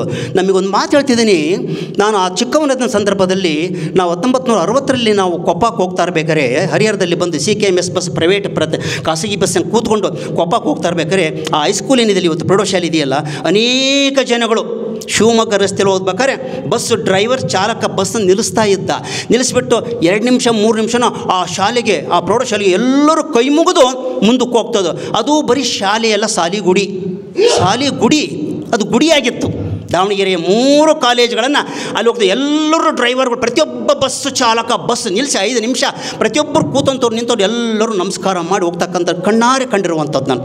ಹರಿಹರ ಹೈಸ್ಕೂಲ್ ಅಂತಹ ಒಂದು ಪ್ರಾರ್ಥನೆಗೆ, ಅಂತಹ ಒಂದು ಗುಡಿಯ ಸಮಾನಕ್ಕೆ ಅದಿತ್ತು ಎನ್ನುವುದಕ್ಕೆ ಅದು ಒಂದು ಸಹ ನಮ್ಮಲ್ಲಿರ್ತಕ್ಕಂಥ ಶಿಕ್ಷಣ ಮತ್ತು ಕ್ರೀಡೆಗಳಿಗೆ ಹೇಗೆ ನಾವು ಇವತ್ತು ಇಂತಹ ಒಂದು ಶ್ರೇಯೋಭಿವೃದ್ಧಿಯನ್ನು ಕಂಡುಕೊಳ್ತಾ ಇದ್ದೇವೆ. ಇನ್ನು ಸಾಹಿತ್ಯ ಮತ್ತು ಸಂಸ್ಕೃತಿ ಹರಿಹರದ್ದು. ಸಾಹಿತ್ಯ ಮತ್ತು ಸಂಸ್ಕೃತಿ ತುಂಬ ಅದ್ಭುತವಾಗಿ ಇಲ್ಲಿ ಶಾಸನಗಳು 9 ಶಾಸನ ಇದೆ. ಗುಡಿ ಆಗಲು ಬಂದಿಲ್ಲ ದೊಡ್ಡ ಶಾಸನ, ಅಂಥ ಒಂದು ದೊಡ್ಡ ಶಾಸನವನ್ನು ಮತ್ತು ನಾವೆಲ್ಲಿ ಕಾಣಲಿಕ್ಕೆ ಸಾಧ್ಯವೇ ಇಲ್ಲ. ಪ್ರಾರಂಭದಲ್ಲಿ ನೇರವಾಗಿ ನಮಸ್ತುಂಗ ಶಿರಶ್ಚುಂಬಿ ಚಂದ್ರಚಾಮರ ಚಾರವೇ ತ್ರೈಲೋಕ್ಯ ನಗರಾರಂಭ ರಾಜಾದಿರಾಜ ಪರಮಭಟ್ಟಾರಕ ಸತ್ಯಾಶ್ರಯ ಇರುವ ಬಡಂಗನ್ ಆಳದಪನ್ ಅಲ್ಲಿಂದ ಆ 9 ಶಾಸನಗಳನ್ನು ಸುಮಾರು 140, 130, 100 ಸಾಲುಗಳಿಂದ ಕೂಡಿರ್ತಕ್ಕಂಥ ಶಾಸನಗಳು. ಅದ್ಭುತವಾದ ಬರವಣಿಗೆ ಆ ಶಾಸನದಲ್ಲಿ ಇರ್ತಕ್ಕಂಥ 9ನೇ ಶತಮಾನದಲ್ಲಿರ್ತಕ್ಕಂಥ ಕನ್ನಡದ ಬರವಣಿಗೆಯನ್ನು ನಾವು ಕೊಂಡ್ಕೊಳ್ಳೋದು. ಈ ರೀತಿಯಾಗಿರ್ತಕ್ಕಂಥದ್ದು ನೇರವಾಗಿ ಆ ಒಂದು ಪ್ರಾಬಲ್ಯತೆಯಿಂದಲೋ ಆ ಒಂದು ಯಾವುದೋ ಬೆಳಗಾಂತೆಯಿಂದ ಒಂದು ರೀತಿಯ dark deluded activities in the world that is enough ಅಂತಹ ಒಂದು ಕಗ್ಗತ್ತಲೆ ಭ್ರಮಣಾ ಪ್ರಪಂಚವನ್ನು ಒಡೆದೋಡಿಸಿದಂಥ ಶಕ್ತಿ ಆ ಶಾಸನ ಇರ್ತಕ್ಕಂಥ. ಆದ್ದರಿಂದಲೇ ಇಲ್ಲಿ ಅಂಥ ಒಂದು ಸಾಹಿತ್ಯವನ್ನು ಈ ಊರಿನಲ್ಲಿ ಕಂಡುಕೊಂಡಿದ್ದೇವೆ. ಆ ಪ್ರಕಾರವಾಗಿ ಬಹಳ ದೊಡ್ಡ ಬರಹಗಾರರು ನಮ್ಮಲ್ಲಿ ಹಾಗೆ ಹೋಗಿರ್ತಕ್ಕಂಥ ಭಾವನಾಚಾರ್ಯ ಆಗಿರಬಹುದು, ದಕ್ಷಿಣಾಚಾರ್ಯ ಆಗಿರಬಹುದು, ನಂತರ ಮುಂದಕ್ಕೆ ಆ ಕಲ್ಲಣ ಆಗಿರ್ತಕ್ಕಂಥದ್ದನ್ನು ಸೋಮೇಶ್ವರ ಆಗ್ತಕ್ಕಂಥ ಅನೇಕ ಪ್ರಾಚೀನ ಬರಹಗಾರರು ನಾವು ಕಂಡುಕೊಳ್ತಕ್ಕಂಥ ಮಧ್ಯಕಾಲದಲ್ಲಿ ಬರ್ತಕ್ಕಂಥ ನಿರ್ವೇ ಗಾಸ ಹಾಲತ್ನವರಂಥ ಗುತ್ತೂರು ಇದೆಯಲ್ಲ, ಸ್ವಲ್ಪ ಮುಂದಕ್ಕೆ ಗುತ್ತೂರು ಸಿಗುತ್ತೆ. ರಾಜ್ಯಶಾಸ್ತ್ರದಲ್ಲಿ ತಮ್ಮದೇ ಆದಂಥ ಛಾಪನ್ನು ಮೂಡಿಸಿರುವ ವ್ಯಕ್ತಿ ಗಾಸ ಹಾಲತ್ನವರು ಎಂಬತಕ್ಕಂಥ ವ್ಯಕ್ತಿಯನ್ನು. ಈ ಪ್ರಕಾರವಾಗಿ ಇದು ಈಗ ತನ್ನದೇ ಆಗಿರ್ತಕ್ಕಂತಹ ಒಂದು ಬೆಳವಣಿಗೆಯನ್ನು ಹೊಂದುತ್ತಾ ಬಂತು. ನಂತರ ಮುಂದಕ್ಕೆ ಅವರ ಕೊನೆಯ ಪುಟದಲ್ಲಿ ಈ ಊರಿನ ಅನೇಕ ಪಟಲಗಳನ್ನು ಭಾವಚಿತ್ರಗಳನ್ನು ಅಭಿವ್ಯಕ್ತಿಪಡಿಸಿದ್ದಾರೆ. ಸೊಗಸಾದ ಚಿತ್ರಣವನ್ನು ಈ ಕೃತಿಯಲ್ಲಿ ನೀಡಿರ್ತಕ್ಕಂಥದ್ದು. ಸರಿ ಹೇಳಿದ ಹಾಗೆ 500 ಪುಟನ ಆಗಬೇಕಾಯ್ತು, ಜಾಸ್ತಿ ಆಗಬೇಕಾಯಿತು, ಆ ರೀತಿ ಇರ್ತಕ್ಕಂಥನ. ಈ ಪ್ರಕಾರವಾಗಿ ಕಲಿಂಬಾಷರವರು ಒಂದು ಮಾತನ್ನು ಹೇಳಿದರು. ಆ ಪ್ರಕಾರವಾಗಿ ಶಾಸ್ತ್ರಗಳಿದಾಗೆ ಬಂಡಾಯ ಎಂಬತಕ್ಕಂಥದ್ದು ನನಗೆ ಗೊತ್ತಾಗಲಿಲ್ಲ. ಬಂಡಾಯ ಅಂದ್ರೇನು ಅಂದ್ರೆ ಕಲಿಂಬಾಷರನ್ನ ಬಂಡಾಯ ಅವರ ದೃಷ್ಟಿಯಲ್ಲಿ ಬಂಡಾಯ ಹೀಗಿರು ಬಂದರೆ ಒಂದು ರೀತಿಯಾಗಿ ಬಂಡೆದ್ದು ಹೋಗುವಂಥವನು, ಒಂದು ರೀತಿಯಾಗಿ ತೆಗಳಿಕೆ ಹೇಳ್ತಕ್ಕಂಥವನು, ಒಂದು ರೀತಿಯಾಗಿ ಮತ್ತಿನೇನೋ ಆಗಿರ್ತಕ್ಕಂಥವನು ಅಂತ ಏನಾದರೂ ಹರೀಶ್ ನನ್ನ ವಿದ್ಯಾರ್ಥಿ ಡಿಗ್ರಿಯಲ್ಲಿ BA ಓದ್ತಾ ಇರ್ಬೇಕಾರೆ ಆ ರೀತಿ ಅವ್ರದ್ದು ಇರಲಿ ಅದು ಬೇಕಾಗಿಲ್ಲ. ಆದರೆ ಕಲಿಂಬಾಷ ಒಂದು ಮಾತಂದರು, ಬಾತಿಯವರೇ ಬಂಡಾಯ ಸಾಹಿತ್ಯದ ಬಗ್ಗೆ ಎಲ್ಲರಿಗೂ ಗೊತ್ತಿದೆ ಸರ್, ಎಲ್ಲರೂ ಇಲ್ಲಿ ಶಾಸಕರು ಕೂತಿರ್ಬೇಕಾಯಿತು, ಸ್ವಲ್ಪ ಅವ್ರಿಗೆ ಗಮನಕ್ಕೆ ಬರ್ತತ್ತೋ ಏನೋ, ಅವರಿಲ್ಲ ಆದರೂ ಚಿಂತೆ ಇಲ್ಲ. ಕಲಿಂಬಾಷರವರ ಒಂದು ಪದ್ಯವನ್ನು ನಿಮಗೆ ಹೇಳ್ಬಿಡ್ತಾನೆ, ಅಷ್ಟೇ ಸಾಕು ಬಂಡಾಯಿಂದ ಮತ್ತೆ ನಾನು ನಿಮಗೇನು ಹೇಳೋದೇ ಬೇಕಾಗಿಲ್ಲ ಅಂತಕ್ಕಂಥ ಮಾತು. ನಿನ್ನ ಸೆರೆಗಿಲ್ಲದೆಷ್ಟೋ ಜನ ಮಲಗಿಯರು ಅವರಿಗೆಲ್ಲ ನೀ ಒದಿಕೆಯಾಗಿರುವೆ, ನಿನ್ನ ಸೆರೆಗಿನಲ್ಲಿ ಎಷ್ಟೋ ಜನ ಮಲಗಿಯರು ಅವರಿಗೆಲ್ಲ ನೀ ಒದಿಕೆಯಾಗಿರುವೆ, ನಿನ್ನ ಬಳಸಿಕೊಂಡ ನಾನು ಅಶಾಂತಿಯ ಕುವರ ನೀನು ಶಾಂತಿ ಸಾಗರ. ಸೂಳೆಕೇರಿಯ ಶಾಂತಿ ಸಾಗರದ ಬಗ್ಗೆ ಸಾವಿರ ಜನ ನೀರನ್ನು ಬಳಸ್ಕೊಂಡಿದ್ದಾರೆ. ನೀನಿನ್ನೂ ಶಾಂತವಾಗಿ ಹರಿತಾ ಇದ್ದೀಯ, ನಿನ್ನನ್ನು ಬಳಸಿಕೊಂಡ ನಾನು ಅಶಾಂತಿ ಕುವರ. ದಿಸ್ ಈಸ್ ದ ಬಂಡಾಯ. ಇದರಲ್ಲಿ ಮತ್ತಿನ್ನೇನಿಲ್ಲ. ಸತ್ಯಕ್ಕಿಂತಲೂ ಮಿಗಿಲಾದದ್ದು ವ್ಯವಸ್ಥೆ, ಆತ್ಮಕ್ಕಿಂತಲೂ ಮಿಗಿಲಾದದ್ದು ಉಸಿರು, ಈ ಉಸಿರು ವ್ಯವಸ್ಥೆ, ಈ ಶಬ್ದಗಳು ಬಂಡಾಯ ಶಬ್ದಗಳೇ. ಇಂತಹ ಶಬ್ದಗಳನ್ನು ಬಳಕೆಯಿಂದ ಸಾಹಿತ್ಯ ನಿರ್ಮಾಣವಾದಾಗ the literature is very near to realistic. ವಾಸ್ತವಿಕತೆಯ ಹತ್ತಿರ ಬರುತ್ತೆ.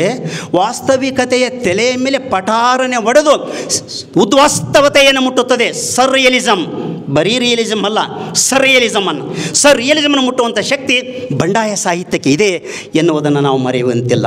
ಅತೀ ಹತ್ತಿರಕ್ಕೆ ಹೋಗಿ ದ ಲೈಫ್ ಕಾನ್ಸ್ಟಿಟ್ಯೂಷನ್ ವೆರೀಸ್ ಎನ್ನುವುದಂತಹ ಅತಿ ಹತ್ತಿರಕ್ಕೆ ಹೋಗಿ ಅಲ್ಲಿರ್ತಕ್ಕಂತಹ ಅನೇಕ ವಿಭಿನ್ನಗಳನ್ನು ಕೆದಕಿ ತೆಗೆದು ಇದು ವಾಸ್ತವಿಕ, ಇದು ಸತ್ಯ, ಇದು ಉಣಬಡಿಸುವಿಕೆ, ಇದು ಈ ಮಾನವೀಯ ಗುಣಗಳು ಪರಗಳು, ಜೀವನ ಪರ, ಮಾನವ ಪರ, ಮನುಷ್ಯ ಪರಗಳು, ಇದು ಅನುರಣನವಾಗಬೇಕು, ಅನುಸರಣವಾಗಬೇಕು, ಅನುಕರಣೆಯಾಗಬೇಕು. ಈ 3 ಶಬ್ದಗಳನ್ನು ನೇರವಾಗಿ ಆ ಬಂಡಾಯ ಸಾಹಿತ್ಯದಲ್ಲಿ ನಾವು ಕಂಡುಕೊಳ್ತಕ್ಕಂಥದ್ದನ್ನೇ ಆ ಪ್ರಕಾರವಾಗಿ ಗೆಳೆಯ ಕಲಿಂಬಾಷೆಯಲ್ಲೇ ಇದ್ದಾರೆ ಬಂಡಾಯ ಸಾಹಿತಿ ಎಂತಕ್ಕಂಥ ಮಾತನ್ನು ಕೆಲವೊಂದು ಸರಿ ಬರೆದಂಥ ಬಂಡಾಯ ಸಾಹಿತ್ಯ ತಾವು ತಮ್ಮ ಕಾಲರನ್ನು ಮೇಲೆ ಎತ್ತಲೇಬೇಕಾಗುತ್ತೆ. ಯಾಕಂದರೆ ಇದು ನನ್ನದು, ಇಲ್ಲಿ ಒಂದು ಗತ್ತಿರುತ್ತೆ, ಇದು ನನ್ನದು ಅನ್ಬೇಕಾದ್ರೆ ಒಂದು ಗತ್ತು ಗಮ್ಮತ್ತುಗಳಿಂದ ನಾವು ಕೆಲಸ ಹೇಳಬೇಕು. ಇಲ್ಲದವರೇ ಅದಕ್ಕೆ ಅರ್ಥ ಇರೋದೇ ಇಲ್ಲದವರೇ ನೇರವಾಗಿ ದೊಡ್ಡೊಂದು ಚಪ್ಪಡಿ ತಗೊಂಡು ತಲೆ ಮೇಲೆ ಹಾಕಿ ಮಗನ ನಿಮ್ಮ ಮಕ್ಕ ಅಂತ ಹೇಳ್ಬಿಡ್ತಾರೆ. ಅದರ ಚಪ್ಪಡಿ ಕಿತ್ತೆದ್ದು ಹೋಗೋದು, ದೊಡ್ಡ ಗುಡಾರನ್ನು ಕಿತ್ತೆದ್ದು ಹೋಗೋದು, ಮತ್ತೆ ನಾವು ಹೊರಬರಬೇಕಾಗುತ್ತೆ. ಕೆಲವೊಂದು ಸರಿ ಇಂತಹ ಹೊರಬರ್ತಕ್ಕಂತಹ ಕ್ರಾಂತಿಗಳನ್ನು ಸಹ ಕೆಲವೊಂದು ಸರಿ ಮಾಡಬೇಕಾಗುತ್ತೆ ಅಂತಕ್ಕಂಥ ಮಾತನ್ನು ಅವ್ಯಕ್ತಪಡಿಸ, ಪುಸ್ತಕದಿ ದೊರೆತರಿವು ಮಸ್ತಕದಿ ತಳೆದ ಮಣಿ, ಪುಸ್ತಕದಿ ದೊರೆತರಿವು ಮಸ್ತಕದಿ ತಳೆದ ಮಣಿ, ಚಿತ್ತದೋಳ್ ಬೆಳೆದರಿವು ತರು ತಳೆದ ಪುಷ್ಪ, ಚಿತ್ತದೋಳ್ ಬೆಳೆದ ಅರಿವು ತರು ತಳೆದ ಪುಷ್ಪ, ವಸ್ತು ಸಾಕ್ಷಾತ್ಕಾರ ಅಂತರ್ವೀಕ್ಷಣೆಯಿಂದ ಶಾಸ್ತ್ರತನದಿಂದಲ್ಲ ಮಂಕುತಿಮ್ಮ ಎನ್ನುವಂತಹ ಮಾತನಾಡುತ್ತಾ, particularly our life is every modes ಟೊಲೆಂಡೋ ಪೋಲೆನ್ಸ್. ನಮ್ಮ ಬದುಕು, ಭಾರತೀಯರ ಬದುಕು ಮೋಡೆಸ್ ಟೊಲೆಂಡೋ ಪೋಲೆನ್ಸ್, ನಿರಾಕರಣದಿಂದ ಅಂಗೀಕಾರ, ನಾವು ಅಂಗೀಕಾರದ ನಿರಾಕರಣವಲ್ಲ. ಒಂದು ಸಾರಿ ಹಿರಿಯರು ನಮಗೆ ಒಂದು ಹೆಣ್ಣನ್ನು ಕಟ್ಟಿದ್ರು ಅಂತಂದರೆ, ಆ ಹೆಣ್ಣಿಗೆ ಒಂದು ಗಂಡನ್ನು ಕಟ್ಟಿದ್ರು ಅಂತಂದೆ ಬಿಡುಗಡೆ ಇಲ್ಲವೇ ಇಲ್ಲ. ಆದರೆ ಕಟ್ಟೋದಕ್ಕಿಂತ ಮುಂಚಿತವಾಗಿ ನಿರಾಕರಣೆ ಮಾಡ್ತೀವಿ. ಮದುವೆ ಆಗಪ್ಪ ಮಗ, ಮದುವೆ ಆಗ ಮಗಳು ಅಂದರೆ, ಇಲ್ಲ ಕಣಪ್ಪ ನಾನಿನ್ನೂ ಮದುವೆ ಆಗಲ್ಲ, ನಾನು ಇನ್ನೂ ಬೇರೆ ಬೇರೆ ಬಾಳೆ ನನ್ನ ಕೆಲಸ ಅದಾವ ಅಂತ ಹೇಳ್ತೀವಿ. ಅಲ್ಲಿ ನಿರಾಕರಣೆ ಇರುತ್ತೆ. ಕೊನೆಗೆ ಮದುವೆ ಆಗ್ತೀವಿ. ಮದುವೆ ಆದಮೇಲೆ ನಿರಾಕರಣೆಯಿಂದ ಅಂಗೀಕಾರ ಬಂದಾಗ ಅದೆಂದೂ ನಿರಾಕರಣೆ ಆಗಲಿಕ್ಕೆ ಸಾಧ್ಯ. ಇಟ್ ಈಸ್ ಮೋಸ್ಟ್ ಮೋಡೆಸ್ಟ್ ಟೊಲೆಂಡೋ ಪೋನೆನ್ಸ್ ಎನ್ನುವಂಥ ಒಂದು ಸೂಕ್ತಿ ಅಂತಹ ಮಾತುಗಳನ್ನು ಅಭಿವ್ಯಕ್ತಿಪಡಿಸುತ್ತಾ ಇಷ್ಟು ಮಾತನಾಡಲು ಅವಕಾಶ ಕೊಟ್ಟು ತಮ್ಮಲ್ಲಿ ಕ್ಷಮೆ ಕೇಳ್ಕೊಳ್ತಾನೆ. ಮೊದಲು ಹೇಳಬೇಕಾಗಿತ್ತು, ನನ್ನ ಗಂಟಲು ನಿನ್ನೆ ಅವರಿಗೆ ಫೋನ್ ಮಾಡಿದೆ, ನನಗೆ ಸಾಧ್ಯ ಆಗುತ್ತೋ ಇಲ್ಲೋ ನೋಡೋಣ ಪ್ರಯತ್ನ ಪಡ್ತೇನೆ ಅಂದೆ. ಕೊನೆಗೂ ಎಲ್ಲ ಒಂದು ಚಟ ಮೇಷ್ಟ್ರುಗಳಿಗೆ ಫಂಕ್ಷನ್ ಸಿಕ್ತು, ಹೆಸರು ಹಾಕಿದ್ರು ಅಂತಂದರೆ, ಅಯ್ಯೋ ಹೆಸರು ಹಾಕ್ಬಿಟ್ಟಾರಪ್ಪ, ಈ ಅವಕಾಶ ಮತ್ತೆ ನನಗೆ ಸಿಗ್ತೋತೋ ಇಲ್ಲ ಯಾರಿಗೆ ಗೊತ್ತು. ಅದು ದೊಡ್ಡವ್ರ ಜೊತೆ ಕೂತ್ಕೋಬೇಕಂದ್ರೆ ಮಾಸ್ಟ್ರುಗಳೆಲ್ಲ ಲೆಕ್ಕಕ್ಕಲ್ಲಿ ಅವನಿಗಿಲ್ಲ. ಅದನ್ನು ದೊಡ್ಡವ್ರ ಜೊತೆ ಕೂತ್ಕೋಬೇಕಂದ್ರೆ ಇನ್ನೂ ಒಂದು ರೀತಿಯಾಗಿ ಸರ್ ನಿಂಗಪ್ಪನವರು ಭಾಳ ನೊಂದ್ಕೊಂಡು ಮಾತ್ರ ಕೆಲವು ಮಾತನ್ನು ತುಂಬ ನೊಂದ್ಕೊಂಡು ಮಾತಾಡಿದ್ದಾರೆ. ನನಗೆ ತುಂಬ ಒಂದು ರೀತಿಯಾಗಿ ಆಂತರಂಗಿಕ ಕೊರಲಿಕಸ್ತವ್ರ ಮಾತುಗಳು, ಶಬ್ದಗಳು ಸಾಧ್ಯ. ಆ ರೀತಿಯಾಗಿ ಮತ್ತೆ ನಾನು ನನ್ನೆಲ್ಲ ಮೈಯನ್ನು ಕೊಡವಿ, ಆಯಿತು ಪಾಟೀಲ್ರ ಬರ್ತೀನಿ, ಬರ್ರಿ ಕೊನೆಗೆ ಮಾತಾಡೋದು ಕೂತ್ಕೊಳ್ರಿ ಅಂತ. ಇಲ್ಲರಪ್ಪ ಕೂತ್ಕೊಂಡ ಮೇಲೆ ಸಾಧ್ಯವಾಗಲ್ಲ, ಎದ್ದೋಗಿ ಮಾತಾಡಲೇಬೇಕು ಅಂತ ಬಿಟ್ಟು ನಾನು ಮಾತಾಡ್ತೀನಿ ಅಂತ ಹೇಳ್ಬಿಟ್ಟು ಬಂದೆ. ನನ್ನ ಥ್ರೋಟು, ನನ್ನ ಗಂಟಲು ಪೆಟ್ಟಿಗೆ ಈಗಾಗಲೇ ಸ್ಕ್ರ್ಯಾಚ್ ಆಗಿ ಹೋಗ್ಬಿಟ್ಟಿದೆ. ಆ ಸ್ಕ್ರ್ಯಾಚ್ ಆದರೂ ಸಹ ಮತ್ಯಾವುದೋ ಒಂದು ತಿಣಿಕಿದನು ಪಡಿರಾಯ ಎಂಬತಕ್ಕಂತಹ ಒಂದು ಆಂತರಿಕ ಶಕ್ತಿಯಿಂದ, ಆ ಇಂಟರ್ವರ್ಸ್ಟ್ ಫೀಲಿಂಗ್ನಿಂದ ಮತ್ತೆ ನಾನು ಇಲ್ಲಿವರೆಗೆ ಮಾತಾಡಿದೆ. ಗೆಳೆಯ ಭಿಕ್ಷಾವತ್ ಮಟ್ಟಿದ್ದಾರೆ, ಮತ್ತೆಲ್ಲ ಗೆಳೆಯರು ಇದ್ದೀರಾ, ಇಲ್ಲಿರ್ತಕ್ಕಂಥ ಸರ್ ಇದ್ದಾರೆ, ಎಲ್ಲರಿದ್ದಾರೆ. ಮತ್ತೊಮ್ಮೆ ತಮ್ಮೆಲ್ಲರಿಗೂ ಸಹ ಅನಂತ ವಂದನೆಗಳನ್ನು ಅರ್ಪಿಸುತ್ತಾ, ವಂದನೆಗಳು, ವಣಕ್ಕಂ, ವಂದನಾಲು. ಕೆಲವೇ ಸಮಯದಲ್ಲಿ ಬಿಚ್ಚಿಟ್ಟಂಥ ಬಾತಿ ಬಸವರಾಜ್ ಸರ್ ಅವರಿಗೆ ತುಂಬ ಹೃದಯದ ಧನ್ಯವಾದಗಳು. ಈಗ ನಮ್ಮನ್ನುದ್ದೇಶಿಸಿ ಅವರಿಗೆ ತಾಲೂಕು ಕನ್ನಡ ಸಾಹಿತ್ಯ ಪರಿಷತ್ ಮತ್ತು ಎಲ್ಲ ಸಾಹಿತ್ಯಾಸಕ್ತರ ಪರವಾಗಿ ಅವರಿಗೆ ಗೌರವ ಸಮರ್ಪಣೆ.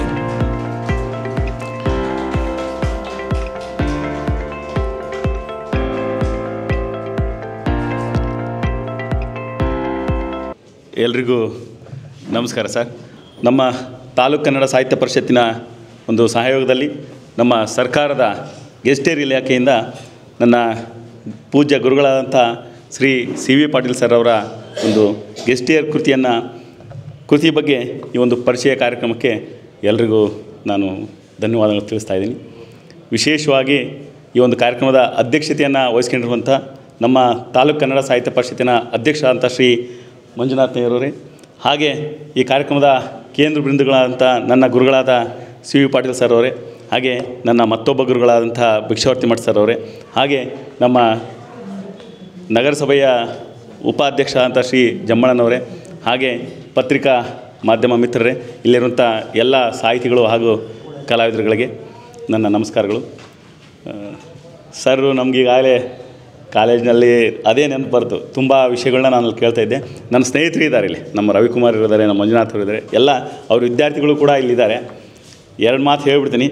ನನಗೆ ಸಿ ವಿ ಪಾಟೀಲ್ ಸರ್ ಅವರ ಕ್ಲಾಸಿಂದ ನಾವು ಕಲ್ತಿದ್ದೇನಪ್ಪ ಅಂದರೆ, ಕನ್ನಡ ನಾಡಿನ ಎಲ್ಲೆ ಕಾವೇರಿಯಿಂದ ಗೋದಾವರಿವರಿದ್ದ ನಾಡದ ಕನ್ನಡದವಳು ಅಂತ ತಿಳಿಸ್ಕೊಟ್ಟಿದ್ದು ಅವರು ಶ್ರೀ ವಿಜಯ ಅಂತ ಹೇಳಿದ್ದು ನಮಗಿನ್ನೂ ನೆನಪಿದೆ. ಅದಕ್ಕಿಂತ ಮುಂಚೆ ನಮ್ಗೆ ಅದ್ರ ಬಗ್ಗೆ ಮಾಹಿತಿ ಇದ್ದಿದ್ದಿಲ್ಲ. ಇನ್ನು ನಮ್ಮ ಭಿಕ್ಷಾವರ್ತಿ ಮಠ್ ಸರ್ ಅವರು ಡೆಫೋಡಿಲ್ಸ್ ಒಂದು ಕವಿತೆ ಮೂಲಕ ವರ್ಡ್ಸ್ವರ್ತನ ನಮ್ಮನ್ನ ಪರಿಚಯ ಮಾಡಿಕೊಟ್ರು. ನಮಗೆ ಅದುವರೆಗೂ ನಮ್ಗೆ ಗೊತ್ತಿದ್ದಿಲ್ಲ. ನಾವು ಬೆಳೆದಂಥ ವಾತಾವರಣ, ನಾವು ಇದ್ದಂಥ ಪರಿಸರದಲ್ಲಿ ಇವೆಲ್ಲ ನಮಗೆ ಮರೀಚಿಕೆಯಾಗಿತ್ತು. ಅಂಥ ಸಂದರ್ಭದಲ್ಲಿ ಆ ಗುರುಗಳು ನಮಗೆ ಅದನ್ನು ತಿಳಿಸ್ಕೊಟ್ರು. ಅದು ಅಷ್ಟು ಸಾಕು, ನಮ್ಮನ್ನ ಜೀವನ ಕಟ್ಟಿಕೊಳ್ಳಲಿಕ್ಕೆ ಸಹಕಾರಿಯಾಗಿದೆ. ಈ ಒಂದು ಕಾರ್ಯಕ್ರಮಕ್ಕೆ ನನ್ನ ಕರೆಸಿದ್ದೀರಾ. ಹಾಗಾಗಿ ನಮ್ಮ ಕನ್ನಡ ಸಾಹಿತ್ಯ ಪರಿಷತ್ತಿನ ಅಧ್ಯಕ್ಷ ಅಂತ ಹಾಗೂ ಆತ್ಮೀಯರಂಥ ಮಂಜುನಾಥ ಸರ್ಗೂ ಇಲ್ಲಿರುವಂಥ ಎಲ್ಲ ಗಣ್ಯರಿಗೂ ವಂದಿಸಿ, ನಮ್ಮ ಗುರುಗಳಿಂದ ಇಂಥ ಒಂದು ಒಳ್ಳೆಯ ಕೆಲಸ ಆಗಿದೆ. ನಾವು ಕೂಡ ಅದನ್ನು ಅಧ್ಯಯನ ಮಾಡ್ತೀವಿ. ಆಮೇಲೆ ಅಧಿಕೃತ ಅದು ಬೇರೆ ನಮ್ಮ ತಾಲೂಕಿನ ಬಗ್ಗೆ ಯಾರೇ ಏನೇ ಮಾಹಿತಿ ಹೇಳಿದರೂ ಸಹ, ಆಡು ಭಾಷೆಯಲ್ಲಿ ಏನೇ ಇದ್ದರೂ ಸಹ, ಬೇರೆ ಕಥೆಯ ಕಾದಂಬರಿಗಳಲ್ಲಿ ಏನೇ ಇದ್ದರೂ ಸಹ ಇದು ಅಧಿಕೃತ. ಇಲ್ಲಿರುವಂಥ ವಿಷಯಗಳು ಸರ್ಕಾರದ ಹಂತದಲ್ಲಿ ಅಧಿಕೃತವಾಗಿ ಪ್ರಕಟಣೆಯಾಗಿರೋದ್ರಿಂದ ಪ್ರತಿಯೊಂದು ಅಂಶಗಳು ಸಹ ಯಾರಾದರೂ ಸಹ ತಮ್ಮ ಜೀವನದಲ್ಲಿ ಯಾವುದೇ ವಿಷಯಕ್ಕಾದರೂ ಇವನ್ನ ಬಳಸ್ಕೋಬೋದು. ಯಾವುದೇ ನ್ಯಾಯಾಲಯದಲ್ಲೂ ಸಹ ಇದನ್ನು ಆಧಾರದ ಮೇಲೆ ಪರಿಹಾರವನ್ನು ಕೋರ್ಬೋದು ಅಥವಾ ದಾವೆಯನ್ನು ಹೂಡ್ಬೋದು ಅಂತ ಹೇಳ್ತಾ, ಒಳ್ಳೆಯದಾಗಲಿ. ಎಲ್ಲ ದೊಡ್ಡ ದೊಡ್ಡ ಜನರು ನಮ್ಮ ಹರಿಹರದ ಕೀರ್ತಿಯನ್ನು ಎತ್ತಿಡಿದಿದ್ದಾರೆ.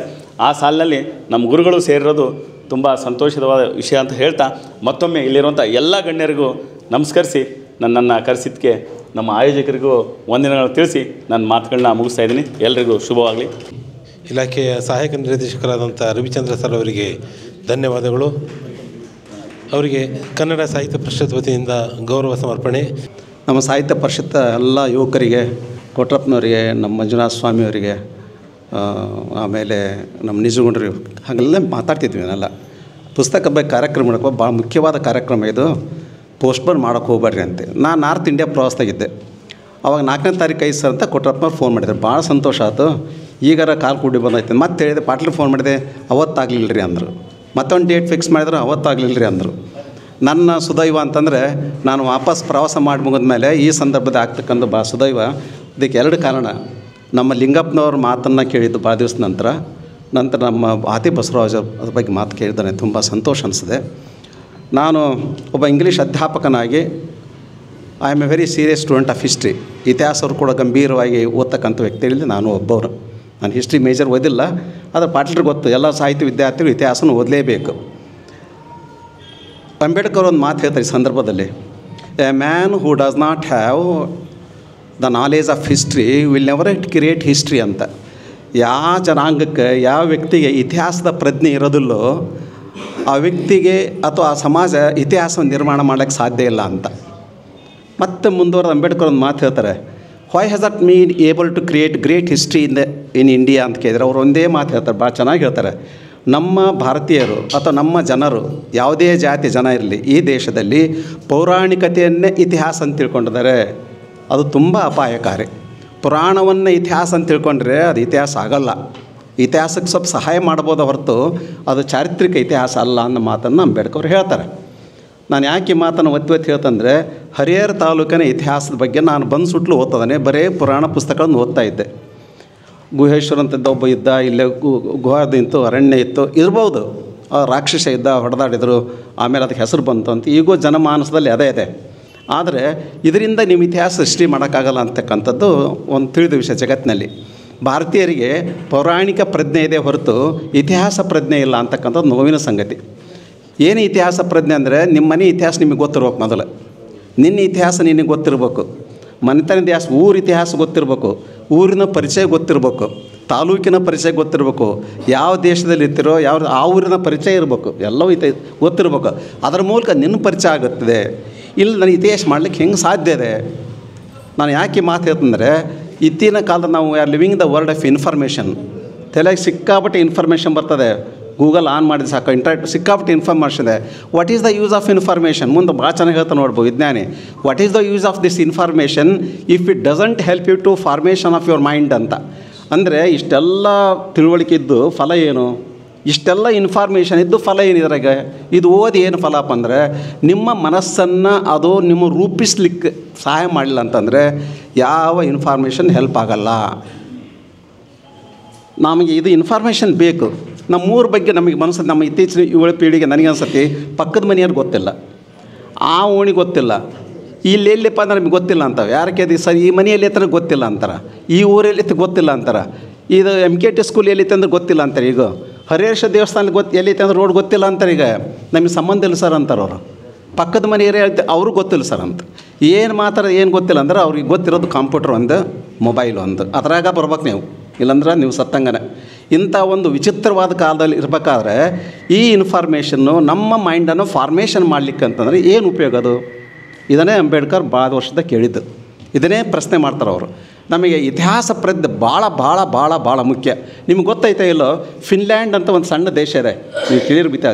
ಫಿನ್ಲ್ಯಾಂಡ್ ಭಾಳ ಸಣ್ಣ ದೇಶ, ಜಗತ್ತಿನ ಅತಿ ಶ್ರೇಷ್ಠ ಶಿಕ್ಷಣಜ್ಞರು, ಅತಿ ಶ್ರೇಷ್ಠ ಚಿಂತಕರಿರೋದು ಒಂದು ಸಣ್ಣ ರಾಷ್ಟ್ರದಲ್ಲಿ. What is the secret of this creation ಅಂತ ಕೇಳಿ ಒಂದೇ ಹೇಳಿದ್ದು, ನಮ್ಮ ವಿದ್ಯಾರ್ಥಿಗಳಿಗೆ ಆ ಊರು, ಆ ಜನಾಂಗ, ಆ ದೇಶದ ಪರಿಚಯವನ್ನು ನಾವು ಮೊದಲೇ ಸ್ಟ್ಯಾಂಡರ್ಡಿಂದ ಸ್ಟಾರ್ಟ್ ಮಾಡಿ ಕೊನೆ ಸ್ಟ್ಯಾಂಡರ್ಡ್ ತನಕ ಕಲಿಸ್ತೇವೆ ಅಂತ ಹೇಳ್ತಾರೆ ಅವರು. ಇಸ್ರೇಲ್ ನಿಮಗೆ ಭಾಳ ಚೆನ್ನಾಗಿ ಗೊತ್ತದೆ. ಈಗ ಏನು ಯುದ್ಧ ನಡೆದು ನಿಮಗೆಲ್ಲ ಗೊತ್ತಿಲ್ಲ. ಇಸ್ರೇಲದಲ್ಲಿ ಒಂದು ಹೇಳ್ತಾರೆ, ಪ್ರತಿ ಮಕ್ಕಳಿಗೆ ತಮ್ಮ ದೇಶದ ಇತಿಹಾಸ ಗೊತ್ತಿರಬೇಕು, ತಮ್ಮ ಊರ ಇತಿಹಾಸ ಗೊತ್ತಿರಬೇಕು, ತಮ್ಮ ಜನಾಂಗದ ಹೋರಾಟಗಳು ಗೊತ್ತಿರಬೇಕು. ಇವನ್ನೆಲ್ಲ ಅವರು our history is written not with ink but it is written with blood ಅಂತ ಪಾಠ ಸ್ಟಾರ್ಟ್ ಮಾಡ್ತಾರೆ. ಇದು ಇಸ್ರೇಲ್ ಸಣ್ಣ ರಾಷ್ಟ್ರ, ಫಿನ್ಲ್ಯಾಂಡ್ ಸಣ್ಣ ರಾಷ್ಟ್ರ. ನಾನು ಇಷ್ಟು ದೊಡ್ಡ ರಾಷ್ಟ್ರದಲ್ಲಿ ಇತಿಹಾಸ ಪ್ರಜ್ಞೆ ಬೆಳೆಸ್ತಕ್ಕಂಥ ಪುಸ್ತಕಗಳು ಭಾಳ ಭಾಳ ಭಾಳ ಕಡಿಮೆ. ನಮಗೆ ಇತಿಹಾಸ ಪ್ರಜ್ಞೆಯನ್ನು ಕಲಿಸ್ಕೊಟ್ಟವರೇ ತಪ್ಪು ತಿಳ್ಕೊಬಾರ್ದು. ನಮ್ಮ ಬಾತಿ ಬಸವರಾಜ ನಿಂಗಪ್ಪನವರು ಅದು ಭಾಳ ಚೆನ್ನಾಗಿ ಗೊತ್ತದೆ ಅವರಿಗೆ. ಇದು ನಮಗೆ ಮತ್ತೆ ಯುರೋಪಿಯನ್ಸಾಗಿ ಕಲಿಸ್ಕೊಟ್ರು. ಫಾರ್ಗಟನ್ ಎಂಪೈರ್ ಪುಸ್ತಕ ಬರೀತಂಕನು ಪಕ್ಕಕ್ಕೆ ನಮಗೆ ಹಂಪಿ ಅನ್ನೋದು ಗೊತ್ತಿದ್ದಿಲ್ಲ. ನನಗೆ ಗೊತ್ತಿದ್ದಿಲ್ಲ ಹಂಪಿ ಹಿಂಗೆಲ್ಲ ಇದೆ ಅನ್ನೋದು. ಹಂಪಿ ಬಗ್ಗೆ ಪುಸ್ತಕ ಬರೋದು ಫಸ್ಟು ಫಾರ್ಗಟನ್ ಎಂಪೈರ್ ಯುರೋಪಿಯನ್ಸ್ ಅಲ್ಲಿ ರಿಲೀಸ್ ಆಯ್ತು. ಇಲ್ಲಿ ಬಂದರು, ಅಲ್ಲೆಲ್ಲ ಉತ್ಖನನ ಸ್ಟಾರ್ಟ್ ಮಾಡಿದ್ರು. ಈ ಸರ್ಕಾರಕ್ಕೆ ಕರೆದ್ರು, ಇದನ್ನೆಲ್ಲ ಮಾಡ್ರಪ್ಪ, ಇದು ದೊಡ್ಡ ಸಂಸ್ಕಾರ ಐತಿ, ದೊಡ್ಡ ಕೃಷ್ಣದೇವ್ರನ್ನ ತಾಯಿ ಹೋದರು, ಇದು ದೊಡ್ಡ 300-400 ವರ್ಷ ಇತಿಹಾಸ ಐತಿ, ಹೋರಾಟ ಮಾಡಿದ್ದಾರೆ ಇಲ್ಲೇ. ಏನೆಲ್ಲ ಹೇಳ್ಕೊಟ್ಟ ಮೇಲೆ ಹೌದಲ್ಲ ಹೌದಲ್ಲ ಅಲ್ಲಿ ತಕ್ಕ ಏನು ತಿಳ್ಕೊಂಡ್ರೆ ಪುರಾಣದಲ್ಲಿ ಏನು ಬರುತ್ತಲ್ಲ ಅಷ್ಟೇ ಇತಿಹಾಸ ಅಂತ ತಿಳ್ಕೊಂಡ್ರೆ. ಈಗ ನೂರಾರು ಪುಸ್ತಕಗಳು ಬಂದವು ಹಂಪಿ ಮೇಲೆ. ನೀವು ಈಗ ನೋಡ್ತಿರ್ಬೋದು. ನಮ್ಮ ಜನ ಎಲ್ಲ ಹಂಪಿ ನೋಡೋಕೆ ಹೋಗ್ತಾರೆ. ನಮ್ಮ ಗೆಳೆಯರು ಹೋಗಿದ್ರು. ಹಂಪಿ ನೋಡಿದೆ ಅಂತ ಏನು ಸರ್ ಸೀದು ಹೋಗಿ ವಿರೂಪಾಕ್ಷ ದೇವಸ್ಥಾನಕ್ಕೆ ಹೋದ್ವಿ, ಅಭಿಷೇಕ ಮಾಡಿದ್ವಿ, ಬಂದ್ವಿ. ಹಂಪಿ ಮುಗೀತು. ಕಲ್ಲುಗಳು ಕತೆ ಹೇಳಿವಿಲ್ಲ ಅಂತ ಕುವೆಂಪು ಹೇಳ್ತಾರೆ. ಒಂದು 4 ದಿವಸದ ಹಂಪಿ ಅರ್ಥನೇ ಆಗೋದಲ್ಲ. ಗೈಡ್ ತೊಗೋಬೇಕು. ಸರ್ ಅದು ಯಾರು ಸರ್, 400 ರೂಪಾಯಿ ಕೊಟ್ಟು ಗೈಡ್ ಬೇಕು. ಹೀಗೆ ಒಂದು ಇತಿಹಾಸದ ಬಗ್ಗೆ ಅವಜ್ಞತೆ ಬೆಳೆದ್ರೆ ನಾವು ಬೆಳೆಯೋದಿಲ್ಲ, ನಮ್ಮ ಚಿಂತನೆ ಬೆಳೆಯೋದಿಲ್ಲ, ನಮ್ಮ ಸಾಹಿತ್ಯನೇ ಬೆಳೆಯೋದಿಲ್ಲ, ನಮ್ಮ ಕಾವ್ಯ ಬೆಳೆಯೋದಿಲ್ಲ. ಸೊ ಯಾವ TS ಇಲಿಯಟ್ ಒಂದು ಮಾತನ ಒಳ್ಳೆ ಕವಿ ಬೇಕಾದರೆ ಒಳ್ಳೆ ಇತಿಹಾಸ ಪ್ರಜ್ಞೆ ಇರಬೇಕು ಅಂತ ಬರೀತಾನೆ ಅವನು. ನೋಡಿ ಇಷ್ಟೆಲ್ಲ ಯಾಕೆ ನಾ ಹೇಳ್ತಾನಂದರೆ ನಮ್ಮ ಬೇರುಗಳಿರೋದು ಇತಿಹಾಸದಲ್ಲಿ. ನಾವೀಗ ಕಾಂಡ ಹೂವು ಆಗಿದ್ದೇವೆ, ಆದರೆ ನಮ್ಮ ಜಾತಿ ಗೊತ್ತಿಲ್ಲ, ಧರ್ಮ ಗೊತ್ತಿಲ್ಲ, ಅದು ಕೊರತೆಗಳು ಗೊತ್ತಿಲ್ಲ, ಮೈನಸ್ ಪಾಯಿಂಟ್ಸ್ ಗೊತ್ತಿಲ್ಲ, ಪ್ಲಸ್ ಪಾಯಿಂಟ್ಸ್ ಗೊತ್ತಿಲ್ಲ, ನಮ್ಮ ದೇವ್ರ ಬಗ್ಗೆ ಇತಿಹಾಸ ಗೊತ್ತಿಲ್ಲ. ಒಬ್ಬ ಭಾಳ ಚೆನ್ನಾಗಿ ಹೇಳ್ತಾನೆ. ಏನು ಹೇಳ್ತಾನೆ? The man who does not know the truth of gods. ನೋಡಿ, ದೇವರುಗಳ ಸತ್ಯವನ್ನು ಯಾರು ಅರ್ಥ ಮಾಡ್ಕೊಳ್ಳೋದಿಲ್ಲೋ ಅವನು ಮನುಷ್ಯನಾಗೇ ಬಿಡೋದಿಲ್ಲ ಅಂತ. ನೋಡಿ ಎಂತೆಂಥ ಮಾತಾಡ್ತಾರೆ. ದೇವರುಗಳ ಸತ್ಯ ತಿಳ್ಕೊಬೇಕಂತೆ. ನಮ್ಮ ಹರಿಹರೇಶ್ವರ ದೇವರ ಸತ್ಯ ತಿಳ್ಕೊಬೇಕು, ನಮ್ಮ ಹನುಮಂತ ದೇವರ ಸತ್ಯ ತಿಳ್ಕೊಬೇಕು, ಮಂದಿರ ಮಸೀದಿಗಳ ಸತ್ಯ ತಿಳ್ಕೊಬೇಕು. ಯಾಕೆ ನಿರ್ಮಾಣ ಮಾಡಿದ್ರೆ, ಏನು ನಿರ್ಮಾಣ ಮಾಡಿದೆ, ಏನು ರಾಜಕೀಯ ಐತೆ ಅದ್ರಾಗ, ಏನು ಒಳ್ಳೇದೈತಿ, ಇದಕ್ಕೆ ಯಾಕೆ ಹಿಂಗೆ ಸೃಷ್ಟಿ ಮಾಡಿದ್ರೆ ಗೊತ್ತಾಗ್ಬಿಡುತ್ತೆ. ನಾವು ಭಾಳ ವರ್ಷದಿಂದ ಅಲ್ಲಿ ನಮ್ಮ ಒಣೆ ಒಂದು ಹನುಮಂತ ದೇವಸ್ಥಾನ ಸ್ಥಾಪನೆ ಮಾಡಿತ್ತು. ರಾತ್ರಿ ಸ್ಥಾಪನೆ ಮಾಡಿತ್ತು. ನಾ ಕೇಳೋಕೆ ಹೋದಲ್ಲಿ, ಅಲ್ಲಪ್ಪ ಇದು ಪಬ್ಲಿಕ್ ಪಾರ್ಕ್ನ ಈ ದೇವಸ್ಥಾನ ಯಾಕೆ ಮಾಡ್ತೇವೆ ಸರ್? ಇದು ಉದ್ಭವ ಆಗೈತೆ, ನೀವು ಸುಮ್ಮನೆ ಇರ್ಬೇಕು ಅಂದ್ರೆ. ಎಲ್ಲಿ ಉದ್ಭವ ಆಯ್ತು? ನನ್ನ ಕನಸ್ತೇ ಬಂದು ಸರ್ ಹಿಂಗೆ ಅಂತಂದ್ರೆ ಎಬ್ಬಿದೆ, ಹನುಮಂತೇವ್ರು ಕಾಣ್ತೇವೆ ಅಂದ್ರೆ. ಅಲ್ಲ ಸರ್ ಎಷ್ಟೈತೆ ಇಷ್ಟು ಹತ್ರ ಐತೆ ಅಂದ. ಸುಮ್ಮನೆ ಬಿಟ್ಟು ನಾನು ಎಲ್ಲ ಆ ಒಂದು ಗುಂಪು ನಾನು ಮಾತಾಡೋಕೆ ಹೋಗಿಲ್ಲ ಅಲ್ಲೇ. ನಾನು ಮತ್ತು ಮುನ್ಸಿಪಾಲ್ಟಿ ತಿಳಿಸಿದೆ, ಸರ್ ನೀವು ಇದನ್ನೆಲ್ಲ ಯಾಕೆ ತಲೆ ಕೆಡ್ಸನ್ ಸರ್, ನೀವು ಸುಮ್ಮನೆ ಇದ್ಬಾರ ಭಾಳ ಒಳ್ಳೇದಂದ್ರೆ ಅವರು. ನೀವು ಸಾಹಿತಿಗಳು ಬೇರೆ ಕೆಲಸಲ್ಲನ, ಅವ್ರ ದೇವರು ಅವ್ರ ಮಾತು ಅವ್ರು ಏನಾರು ಮಾಡ್ಕೊಳ್ಳಿ. ನಾವು ಹಿಂಗೆ ಮಾತಾಡಿದ್ರೆ ಅವಾಗಿದು ಮಾತಾಡಿದಂದು 25 ವರ್ಷದ ಕತೆ ಇದು. ನನಗೆ ಯಾಕೆ ನೋವು ಅನ್ಸಂದೆ, ಇದೇ ರೀತಿಯೇ ಇಂಡಿಯಾ ಇರೋದು. ಹರಿಹರ ಹೆಂಗೈತೆ, ನಮ್ಮ ಮನೆ ಹಂಗೈತೆ, ಇಂಡಿಯಾನೂ ಹಂಗೈತೆ ಅನ್ನಿಸ್ತೆ. ನನಗೆ ಭಾಳ ವಿಚಿತ್ರ ಅನಿಸ್ತೈತಿ. ಅಲ್ಲೇ ನಾರ್ತ್ ಇಂಡಿಯಾ ಟೂರ್ ಮಾಡಿದ್ರೆ ಒಂದು ದೇವಸ್ಥಾನಕ್ಕೆ ಹೋಯ್ತು, 5000 ಫೂಟ್ ಮೇಲೆ ಹೋದ್ವಿ. ಎಲ್ಲರೂ ವೈಷ್ಣವಿ ದೇವಸ್ಥಾನ ಅಲ್ಲಿ ನೋಡ್ತಾನೆ. ನನಗೆ ಅರಣ್ಯ ಭಾಳ ಸುಂದರವಾಗಿದೆ. ಎಲ್ಲೈತಪ್ಪ ದೇವತೆ? ಸರ್ ಇದೇ ದೇವ ಸರ್, ಇದು ಏನಿದು ಬಣ್ಣ ಬಳಿದ ಸರ್, ಇದೇ ದೇವ ಸರ್, ದೇವ ಬಾಯಿ ದೇವ ಜಾವ ದೇವಂದ ದಕ್ಷಿಣ ಕೊಡ್ರಿ ಅಂತ. ದೇವೋ ಜಾವೋ ದೇವೋ ಜಾವೋ ಇದೇ ಒಂದು ಮಂತ್ರ ಆಯ್ತು ಕೆಲವು ಜನ ಅವ್ರಿಗೆ ಗೊತ್ತನಲ್ಲಿ ಏನಂತ. ಸೊ ಹಿಂಗಾದರೆ ನಮ್ಮೆಲ್ಲ ಹರಿಯಾದ ನಮ್ಮ ಮಿತ್ರರಿಗೆ ಕೇಳಿದೆ, ಹರಿಯೇಶ್ ದೇವಸ್ಥಾನಕ್ಕೆ ಒಂದು ಸಲ ಹೋಗಿರೇನಪ್ಪ ನೀವು, ಒಂದು ದಿವಸ ವಿಸಿಟ್ ಮಾಡಿಯಾ, ಲಕ್ಷ ಗಂಟೆ ದುಡ್ಡು ಕೊಟ್ಟು ಇಲ್ಲಿ ಬಂದಿರಲ್ಲ ಮರೆ, ಅದು ನೋಡ್ರಿ ಮೊದಲು ಅಂದೆ ನಾನು. ಅವಾಗ ಒಂದು ಪಾಟ್ಲು ಕೊಟ್ಟ ಫೋನ್ ಮಾಡಿದೆ, ನಮ್ಮ ದೇಶ ಅರ್ಥ ಆಗ್ಬೇಕಂದ್ರೆ ಕರ್ನಾಟಕ ಅರ್ಥ ಮಾಡ್ಕೊಂಬಿಟ್ರೆ ದೇಶ ಅನ್ನೋದು ಅವಶ್ಯಕತೆನೇ ಇಲ್ಲ. ಅಷ್ಟು ಸುಂದರವಾದ ಕರ್ನಾಟಕ ಇದೆ. ಇಲ್ಲಿ ಎಂಥ ಶಿಲ್ಪ ಇದೆ, ಎಂಥ ಕವಿಗಳಿದ್ದಾರೆ, ಎಂತಿಂಥ ಚಿಂತಕರಿದ್ದಾರೆ, ಎಂಥ ಬಹುತ್ವದ ಸಂಸ್ಕೃತಿಯಲ್ಲಿ ಎಷ್ಟು ಜಾತೀಯತೆ ಜನ ಅದರಲ್ಲಿ ಕೂಡಿ ಬಾಳುತ್ತಕ್ಕಂಥದ್ದು ನಿಜವಾದ ಶಿಕ್ಷಣ ಅದನ್ನು ತಿಳ್ಕೊಬೇಕಾದ್ರೆ ಇತಿಹಾಸವನ್ನು ಓದ್ಬೇಕು. ಇನ್ನು ಈಗ ನಾನು ನೋಡ್ತಾ ಇದ್ದೆ ಪಾಟ್ಲು, ನಾನು ಈಗ ಸಿಗ್ತದು ಇದರಿಂದ ನನಗೆ ಗೊತ್ತದಲ್ಲ ಎಷ್ಟು ಚೆನ್ನಾಗಿ ಕಲೆಕ್ಟ್ ಮಾಡಿರೋ ಸರ್ ಅಂತಂದರೆ, ಇಲ್ಲಿ ಯಾವ ಜನ ಏನೇನು ಎಷ್ಟು ಭಾಷೆಗಳು ಮಾತಾಡ್ತಾರೆ ಅಂತ ನೋಡಿ. ಬೆಂಗಾಲಿ ಭಾಷೆ ಮಾಡಿದ ಯಾರಿಗೆ ಗೊತ್ತಿತ್ತಾ? ಇಲ್ಲೇ ಹರಿಯಾಣದಲ್ಲೇ ಮಾತಾಡ್ತಾರೆ. ಬೆಂಗಾಲಿ ಭಾಷೆ ಮಾಡೋ ಸಂಖ್ಯೆ 14 ಇದೆ, ಅದನ್ನು ಗುರುತಿಸಿ ಬರ್ದಾರೆ ಅವರು. ನಂತರ ಗುಜರಾತಿ ಭಾಷೆ ಮಾಡ್ಯಾರು 829 ಜನ ಮಾತಾಡ್ತಾರೆ. ಹಿಂದಿ ಭಾಷೆ ಮಾಡೋ ಎಷ್ಟು 2500 ಅದಾರೆ. ಕಾಶ್ಮೀರಿ ಭಾಷೆ ನೋಡಿ 8 ಜನ ಕಾಶ್ಮೀರಿ ಭಾಷೆ ಮಾತಾಡೋರು ಇದೇ ಹರಿಯಾಣದಲ್ಲಿ ಅದಾರೆ ನೋಡಿ. ಇವೆಲ್ಲ ಗೊತ್ತಿರ್ಬೇಕು ನಮ್ಗೆ. ಕೊಂಕಣಿ ಭಾಷೆ ಮಾಡ್ಯಾರು, ಮಲಯಾಳಂ, ಮಣಿಪುರಿ ಭಾಷೆ ಒಬ್ಬರದಾರೆ ಮಾತಾಡ್ತಾರೆ ಮಣಿಪುರಿ, ಅವರು ಹರಿಯಾಣದಲ್ಲಿ ಅದಾರೆ. ಆಮೇಲೆ ನೇಪಾಳಿ 7 ಜನ ಅದಾರೆ, ಒಡಿಯಾ ಭಾಷೆ 16, ಪಂಜಾಬಿ ಭಾಷೆ 4, ಸಂಸ್ಕೃತ 3 ನೋಡಿ, ತಮಿಳು 913. ಇದೆಲ್ಲ ಲೆಕ್ಕ ಕೊಡ್ಬೇಕಾದ್ರೆ ಕನ್ನಡಿಗರು ಎಷ್ಟು ಮಾತಾಡ್ತಾರೆ ಅನ್ನೋದ್ರ ಬಗ್ಗೆ ಬರ್ದಾರಲ್ಲ ಹರಿಯಾಣದಲ್ಲಿ. ಅವಾಗ ಬರೋದು ಎಷ್ಟಿತ್ತೋ ಗೊತ್ತಿಲ್ಲ. ಮೊನ್ನೆ ಒಂದು ಪುಸ್ತಕ ಓದಿರಿ ಪಾಟೀಲ್ರ, ಈ ಕನ್ನಡಿಗರ ಶೋಚನೀಯ ಪರಿಸ್ಥಿತಿ. ನಾವು ಮಾತಾದ ಪಂಚಕೋಟಿ 7 ಕೋಟಿ ಕನ್ನಡಿಗರು ಅಂತವೆ. ನಿಜವಾಗಿಯೂ ಕರ್ನಾಟಕದಲ್ಲೇ ವಿಜಯ ಕರ್ನಾಟಕ ಒಂದು ಪುಸ್ತಕ ಮಾಡ್ಯಾರ. ಎಷ್ಟು ಜನ ಕರ್ನಾಟಕದಲ್ಲಿ ಕನ್ನಡ ಮಾತಾಡ್ತಾರೆ, ಎಲ್ಲೇ ಒಳಗೂ ಹೊರಗೂ ಕೂಡ, ಅದು ಭಾಳ ಮುಖ್ಯ, ಒಳಗೂ ಹೊರಗೂ ಕೂಡ. ದ್ವಿಭಾಷಿಗಳ ಬಗ್ಗೆ ಮಾತಾಡ್ತಾಯಿಲ್ಲ. 3,39,714 ಜನ ಮಾತ್ರ ಕರ್ನಾಟಕದಲ್ಲಿ ಕನ್ನಡ ಮಾತಾಡ್ತಾರೆ, ಸ್ಪಷ್ಟ ಬರೋದನ್ನ ಅದ್ರಾಗ. ಇನ್ನು ಇಂಗ್ಲೀಷಿನ ಪ್ರಭಾವದಿಂದಾಗಿ ಅದು ಕೂಡ ಕಡಿಮೆ ಆಗ್ತದೆ. ನಾವು 7 ಕೋಟಿ ಜನ ಅಂದರೆ ಕರ್ನಾಟಕದಲ್ಲಿ ಕನ್ನಡಿಗರ ಅಲ್ಪಸಂಖ್ಯಾತರು. ಅಂಕಿಅಂಶಗಳು ಭಾಳ ಮುಖ್ಯ ಅಂತ ಸರ್ ಲಿಂಗಪ್ಪನವ್ರು ಹೇಳಿದ್ರಲ್ಲ, ಅದು ಭಾಳ ಪ್ರಭಾವ ಬೀರುತ್ತೆ. ಈ ಅಂಕಿಅಂಶ ನೋಡ್ಕೊ ಹೋದರೆ ನಿಮಗೆ ಗೊತ್ತೈತಲ್ಲ ಗೊತ್ತಲ್ಲ, ಬೆಂಗಳೂರಲ್ಲಿ ಈಗ ಒಂದು ದೊಡ್ಡ ಕೂಗೆದ್ದಿದೆ, ಇದೊಂದು ಕೇಂದ್ರಾಡಳಿತ ಪ್ರದೇಶ ಮಾಡಬೇಕಾಗಿ ಅಂತ ಒಂದು ಕೂಗೆದ್ದಿದೆ. ಯಾಕಂತಂದ್ರೆ ಅಲ್ಲೇ 70% ಜನ ಈಗ ಕನ್ನಡಿಗರಲ್ಲದರು ಅಲ್ಲಿ ಬದುಕ್ತಾ ಇದ್ದಾರೆ. ಈಗ ಅವರು ಇರಲಿ, ಆದರೆ ಇದು ಕೇಂದ್ರಾಡಳಿತ ಪ್ರದೇಶ ಆಗಬೇಕು. ಈ ಇತಿಹಾಸ ನಮ್ಮ ಜನಕ್ಕೆ ಗೊತ್ತಾಗಲಿ ಅಂದರೆ ಏನಾಗುತ್ತೆ? ಈಗ ನಮ್ಮ ಮಾತಾಡ್ತಾ ಹೇಳಿದರು, 1 ಲಕ್ಷ ಆದ್ರೆ ಮಾತ್ರ ನಮಗೆ ಅಮೃತ ಯೋಜನೆ ಏನೋ ಬರ್ತದೆ ಅಂತ ಹೇಳಿದರು. ಅದಲ್ಲಪ್ಪ 97,000 ಐತೆ ಅಂದರು, 93 ಐತಿ. ಇನ್ನು 7,000 ಜನ ಹುಟ್ಟಬೇಕು ನಮ್ಮಲ್ಲಿ. 7,000 ಜನ ಹುಟ್ಟಕ್ಕಾದ್ರೆ ಒಂದಿಷ್ಟು ಬೇಗ ಮದುವೆ ಆಗ್ಬೇಕು, ಮಕ್ಕಳಾಗಬೇಕು. ಆಯ್ತು, ಹಂಗಾರೆ ಮಾಡಿ 1 ಲಕ್ಷ ಮಾಡಿ ದೊಡ್ಡ ಮುನ್ಸಿಪಾಲ್ಟಿ ಮದುವೆ ಮಾಡಪ್ಪ ಯುವಕರಿಗೆ. ಆ ಕನ್ಯೆ ಸಿಗ್ತಲ್ಲ, ದೊಡ್ಡ ಸಮಸ್ಯೆ ಐತಿ ಈಗ. ಅದು ನನ್ನ ಯಾಕೆ ಮಾತಾಡ್ತಾನೆ, ಇದು ಭಾಳ ಅಪಾಯಕಾರಿ ಸ್ಥಿತಿ ನೋಡಿ. ಅವ್ರು ಹೇಳಿದೆ 97, ಇನ್ನು ಅಷ್ಟು ಕಡಿಮೆ ಇದ್ದು ಕೂಡ ನಮಗೆ ಅಮೃತ ಯೋಜನೆ ಇಲ್ಲಂತೆ. ಮತ್ತು ಎಲ್ಲಿದ್ದು ತರ್ಬೇಕು ಆ ಜನನ? ಮಕ್ಕಳು ಹಿಡಿದ್ರೆ ಕಡಿಮೆ ಆಯ್ತು, ಮಕ್ಕಳು ಹುಡ್ಸೋದು ಕಡಿಮೆ ಆಯ್ತು, ಮಗು ಆದ್ಕೊಂಡು ಹೆಣ್ಣು ಸಿಗೋದಲ್ಲ, ರೈತರ ಮಕ್ಕಳಿಗೆ ಮೊದಲ ಹೆಣ್ಣು ಸಿಗೋದಲ್ಲ. ಇದು ಭಾಳ ಅಪಾಯಕಾರಿ. ಇವೆಲ್ಲ ಇತಿಹಾಸ ಅಂಕಿಅಂಶ ಸರ್ ಹೇಳಿದ್ರಲ್ಲ, ಅಂಕಿಅಂಶಗಳು ನಮ್ಮಲ್ಲಿ ಕೆಲಸ ಮಾಡ್ತಾನೆ ಇರಬೇಕಾಗತ್ತೆ. ಈ ದಿಶೆಯಲ್ಲಿ ಹರಿಹರ ನಿಜವಾಗಿ ಪರಿಚಯ ಆಗ್ಬೇಕಂತಂದರೆ ಈ ಪುಸ್ತಕ, ನಾನು 2-3 ಪುಸ್ತಕ ಓದಿದ್ದೆ, ಟಿ ಗಿರಿಜಾ ಓದಿದ್ದೆ. ಅದು ಸರ್ ಹೇಳಿದ ಅಥೆಂಟಿಕ್ ಅಂತ ಏನು ಮಾತು ಹೇಳಿದ್ರಲ್ಲ ನಮ್ಮ ಲಿಂಗಪ್ಪನವರು, ಸರ್ಕಾರ ಇದು ಪಬ್ಲಿಷ್ ಮಾಡಿದ್ದು ಅಂತ ನಮ್ಮ ರವಿಚಂದ್ರ ಹೇಳಿದ್ದು ಸತ್ಯವಾದ ಮಾತು. ಪ್ರತಿಯೊಂದನ್ನು ಸಾಹಿತ್ಯಿಕ ಸ್ಪರ್ಶದಿಂದ, ನಾನು ಬರೀ 4 ಪೇಜ್ ಓದಿದ್ದಿಲ್ಲ, ನಾನು ಸಿಕ್ಕಿದ್ದಿಲ್ಲ. ಸರ್ ಕೇಳಿದ್ರೆ ಸಿಕ್ಕಿಲ್ಲ ಪುಸ್ತಕ 4 ಪೇಜ್ ಓದಿದೆ. ಅಲ್ಲಿ ಎಂಥ ಸಾಹಿತ್ಯಿಕ ಸ್ಪರ್ಶ ಇದೆ, ನಿಖರತೆ ಇದೆ, ಆಮೇಲೆ ಅಲ್ಲಿ ಕಳಕಳಿ ಇದೆ, ಬರೀಬೇಕಾರೆ ಕಳಕಳಿ ಇದೆ, ಮತ್ತು ಜಾತ್ಯತೀತ ಮತ್ತು ಮತಾತೀತ ಪಕ್ಷಾತೀತ ಮನೋಭಾವನ ಇದು ಇತಿಹಾಸ ಹೇಗಿದೆ ಹಾಗೆ ಹೇಳೋದು ಇತಿಹಾಸ. This is what history is. ನನಗೆ ಆಶ್ಚರ್ಯ ಅನಿಸ್ತು. ಇಲ್ಲಿ ತನಕ ಅವ್ರ ಜೊತೆಗೆ ಅದ ನಾನು ಬರೀ ಕ್ರಿಯೇಟಿವ್ ರೈಟಿಂಗ್ ಬಗ್ಗೆ ಮಾತಾಡ್ತಿದ್ದೆ, ಸಾಹಿತ್ಯದ ಬಗ್ಗೆ, ಅವ್ರ ಬಗ್ಗೆ. ಅವರು ಇತಿಹಾಸದ ವಿದ್ಯಾರ್ಥಿ ಅನ್ನೋದು ಮತ್ತು ಇತಿಹಾಸ ಬರೀತಾರೆ ನನಗೆ ಗೊತ್ತಲ್ಲ. ಇದು ನಿಜವಾಗಿ ಇತಿಹಾಸ ಇದು.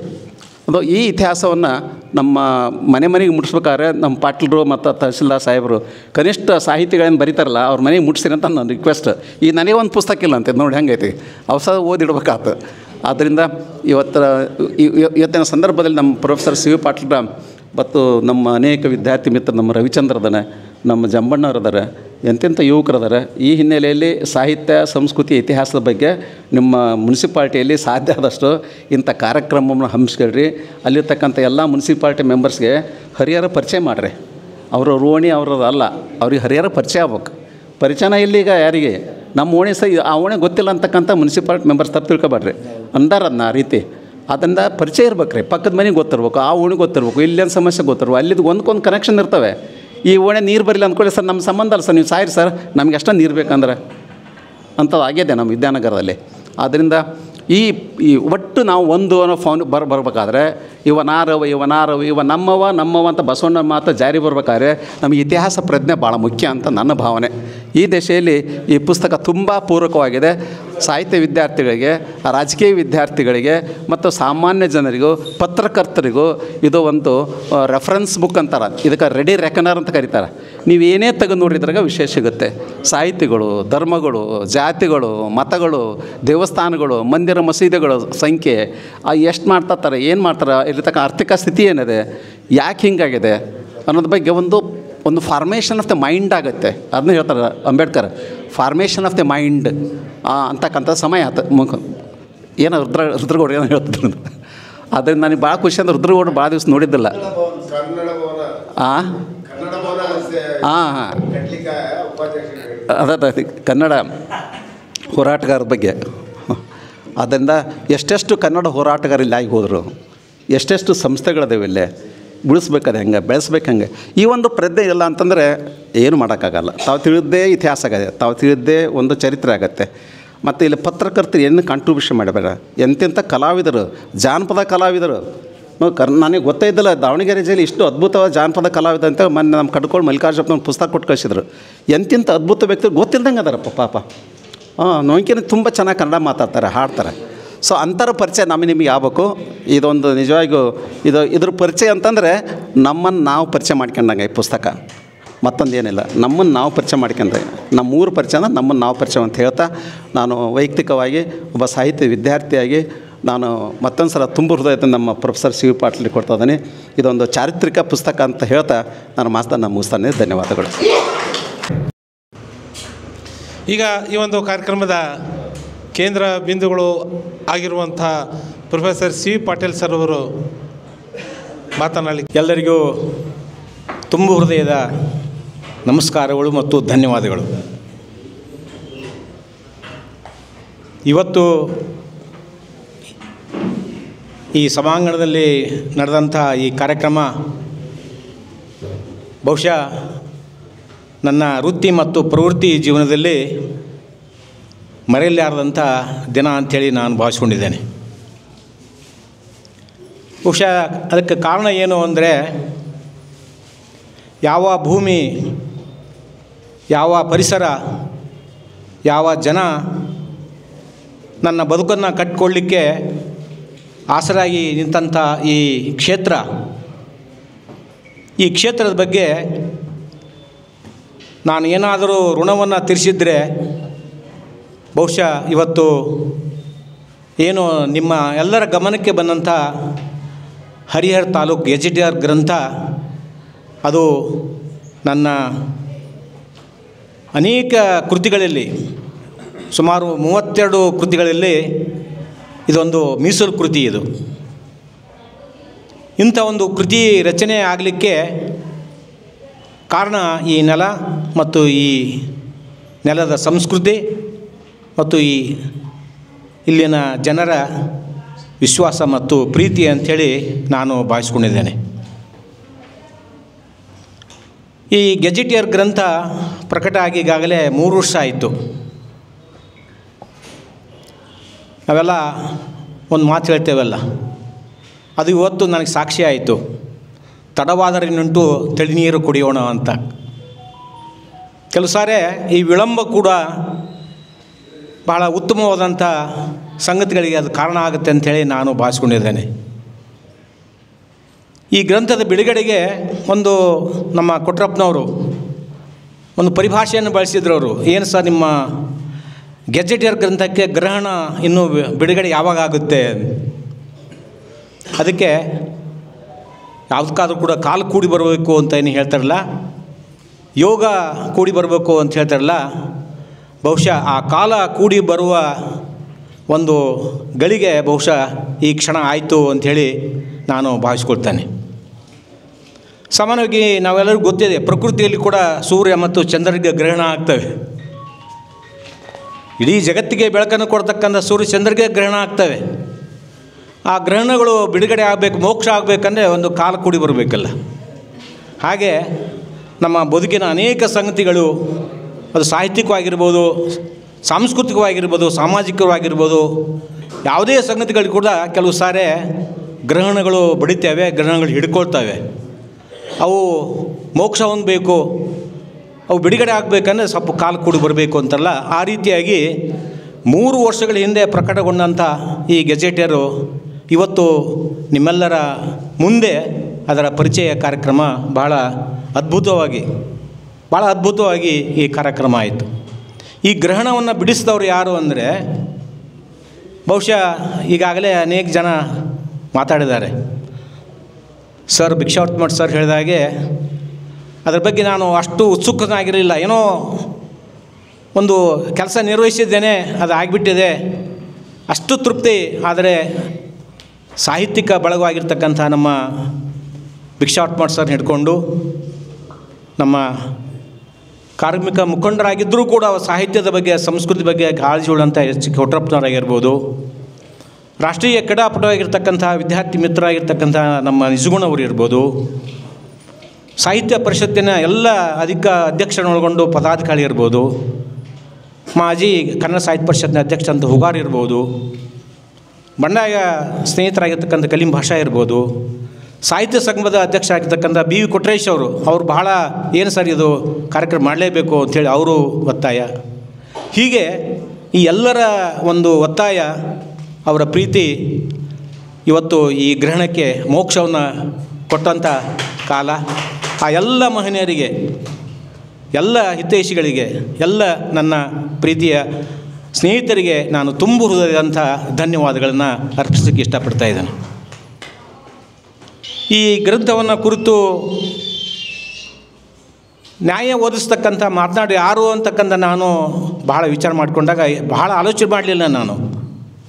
ಯಾಕಂದರೆ ಈ ಗ್ರಂಥ ಪರಿಶೀಲಕರಲ್ಲಿ ಒಬ್ಬರಾಗಿರ್ತಕ್ಕಂಥ, ಸ್ನೇಹಿತರಿಗಾಗಿರ್ತಕ್ಕಂಥ ಪ್ರೊಫೆಸರ್ ಲಿಂಗಪ್ಪನವರು, ಅವರ ಮಾತುಗಳು ನೀವೆಲ್ಲ ಕೇಳಿದರೆ ಎಷ್ಟು ನಿಧಾನವಾಗಿ ಪ್ರೀತಿಯಿಂದ ನಿಮ್ಮ ಮನಸ್ಸಿಗೆ ಆ ಮಾತು ಸ್ಪರ್ಶ ಆಗಬೇಕು ಅನ್ನೋ ರೀತಿಯಲ್ಲಿ ಅವರ ಮಾತುಗಳು ಯಾವುದೋ ಒಂದು ತಾರತಮ್ಯ ಮನೋಭಾವನೆ ಇಲ್ಲದೆ ವಸ್ತುನಿಷ್ಠವಾಗಿ ಸತ್ಯವಾಗಿ ಅವರು ಆಡಿದಂಥ ಮಾತುಗಳು ಬಹುಶಃ ಇವತ್ತೆಲ್ಲ ನಮ್ಮ ಮನಸ್ಸನ್ನು ಗೆದ್ದಿವೆ, ಈ ಕೃತಿಯ ಮೌಲ್ಯವನ್ನು ಹೆಚ್ಚಿಸಿವೆ ಅಂಥೇಳಿ ನಾನು ಭಾವಿಸ್ಕೊಂಡಿದ್ದೇನೆ. ಅಂಥ ಸಹೃದಯಿ ಸ್ನೇಹಿತರಾಗಿರ್ತಕ್ಕಂಥ ಲಿಂಗಪ್ಪನವರು ಕರೆದಾಗ ಬಹಳ ಪ್ರೀತಿಯಿಂದ ಪಾಠಿಸರೆ ನಾನು ಖಂಡಿತ ಬರುತ್ತೇನೆ ಅನ್ನೋ ಒಂದು ಪ್ರೀತಿಯಿಂದ ಒಪ್ಪಿ ಇವತ್ತು ಬಂದವರು ನಮ್ಮ ಜೊತೆ ಇದ್ದು ತಮ್ಮ ಅಂತರಾಳದ ಮಾತುಗಳನ್ನು, ಕೆಲವು ಅನೇಕ ವೈಚಾರಿಕ ಮಾತುಗಳನ್ನು, ನಮ್ಮ ಬದುಕಿಗೆ ಪೂರಕವಾಗಿರ್ತಕ್ಕಂಥ ಮಾತುಗಳನ್ನು ಅವರು ಆಡಿದ್ದಾರೆ. ಅವರು ಬಹುಶಃ ಇವತ್ತು ನಾವು ನೀವೆಲ್ಲರೂ ರೂಢಿಸ್ಕೊಳ್ಬೇಕಾಗಂಥದ್ದು 3 ಪ್ರಜ್ಞೆಗಳು, ಒಂದು ಬುದ್ಧ ಪ್ರಜ್ಞೆ, ಒಂದು ಬಸವ ಪ್ರಜ್ಞೆ, ಇನ್ನೊಂದು ಭೀಮ ಪ್ರಜ್ಞೆ. ಈ 3 ಪ್ರಜ್ಞೆಗಳು ನಮ್ಮ ಬದುಕಿಗೆ ದಾರಿದೀಪ ಆಗ್ತವೆ ಅಂಥೇಳಿ ನಾನು ಭಾವಿಸ್ಕೊಂಡಿದ್ದೇನೆ. ಬಹುಶಃ ಆ ರೀತಿಯಲ್ಲಿ ಅವರು ಅನೇಕ ವಿಚಾರಗಳನ್ನು ಮಾತಾಡಿದ್ದಾರೆ. ಅವರಿಗೆ ನಾನು ತುಂಬ ಹೃದಯದ ಅಭಿನಂದನೆ ಮತ್ತು ಧನ್ಯವಾದಗಳನ್ನು ಸೂಚಿಸ್ತಾ ಇದ್ದೇನೆ. ಇನ್ನೊಬ್ಬ ಮಿತ್ರರು ನಮ್ಮ ಬಾತಿ ಬಸವರಾಜ್ ಅವರು, ಅವರ ಮಾತುಗಳು ಕೇಳಲಿಕ್ಕೆ ಒಂದು ಬಹಳ ವಿಶಿಷ್ಟ ವಿನೂತನ. ಅವರ ಮಾತುಗಳನ್ನ ನಾವು ನೀವೆಲ್ಲ ಕೇಳಿದ್ದೇವೆ. ಕನ್ನಡ ಜೊತೆಗೆ ಇಂಗ್ಲೀಷನ್ನು ಒಳಗೊಂಡು, ಸಂಸ್ಕೃತ ವಿಚಾರಗಳನ್ನ ಒಳಗೊಂಡು ಅನೇಕ ವಿಚಾರಗಳನ್ನು, ಇತಿಹಾಸದ ಬಗ್ಗೆ ಅವರು ಅನೇಕ ಒಳ ಸುಳುವುಗಳನ್ನು ಕೊಟ್ಟು, ಇತಿಹಾಸ ನಮಗೆ ಯಾಕೆ ಅನಿವಾರ್ಯ ಮತ್ತು ಅವಶ್ಯಕ ಅಂತಕ್ಕಂಥ ಮಾತನ್ನು, ಹರಿಹರದ ಇತಿಹಾಸದ ಬಗ್ಗೆ ಅನೇಕ ಒಳನೋಟಗಳನ್ನು ಕೂಡ ಅವರು ಕೊಟ್ಟಿದ್ದಾರೆ. ಅವ್ರಿಗೂ ಕೂಡ ನನ್ನ ಪ್ರೀತಿಯ ಆಹ್ವಾನಕ್ಕೆ ಇಲ್ಲಿ ಬಂದು ನಮ್ಮ ಜೊತೆ ಇದ್ದು ನಮ್ಮ ಈ ತಮ್ಮ ಅನಿಸಿಕೆಗಳನ್ನು ಹಂಚಿಕೊಂಡಂಥ ಅವ್ರಿಗೂ ಕೂಡ ನಾನು ತುಂಬ ಹೃದಯದ ಧನ್ಯವಾದಗಳನ್ನ ಅರ್ಪಿಸ್ತಾ ಇದ್ದೇನೆ.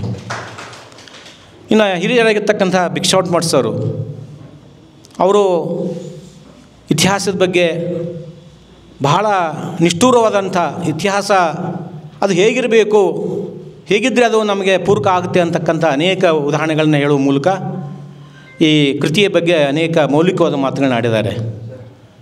ಯಾಕಂದರೆ ಅವರು ನಾವು ಸಹೋದ್ಯೋಗಿ ಮಿತ್ರರಾಗಿ, ಒಡನಾಡಿಗಳಾಗಿ, ಹಿತೈಷಿಗಳಾಗಿ, ಕುಟುಂಬದ ಮಾರ್ಗದರ್ಶಿಗಳಾಗಿ ನಾವಿದ್ರೂ ಕೂಡ ಅವರು ನನ್ನ ಈ ಬರವಣಿಗೆಗಳ ಒಳಗಡೆ ಇರ್ತಕ್ಕಂಥ ಇನ್ನು ಇತಿಹಾಸ ಪ್ರಜ್ಞೆ ಅದು ನನಗೆ ಗೊತ್ತಿರಲಿಲ್ಲ, ಈ ಕೃತಿಯ ಮೂಲಕವಾಗಿ ನಾನು ಅರ್ಥ ಮಾಡಿಕೊಂಡೆ ಅಂತಕ್ಕಂಥ ಒಂದು ದೊಡ್ಡ ಮಾತನ್ನು ಏನು ಹೇಳಿದ್ರಲ್ಲ, ಆ ಮಾತಿಗೆ ಅವರಿಗೂ ಕೂಡ ನಾನು ತುಂಬ ಹೃದಯದ ಧನ್ಯವಾದಗಳನ್ನ ಸಲ್ಲಿಸ್ತಾ ಇದ್ದೇನೆ.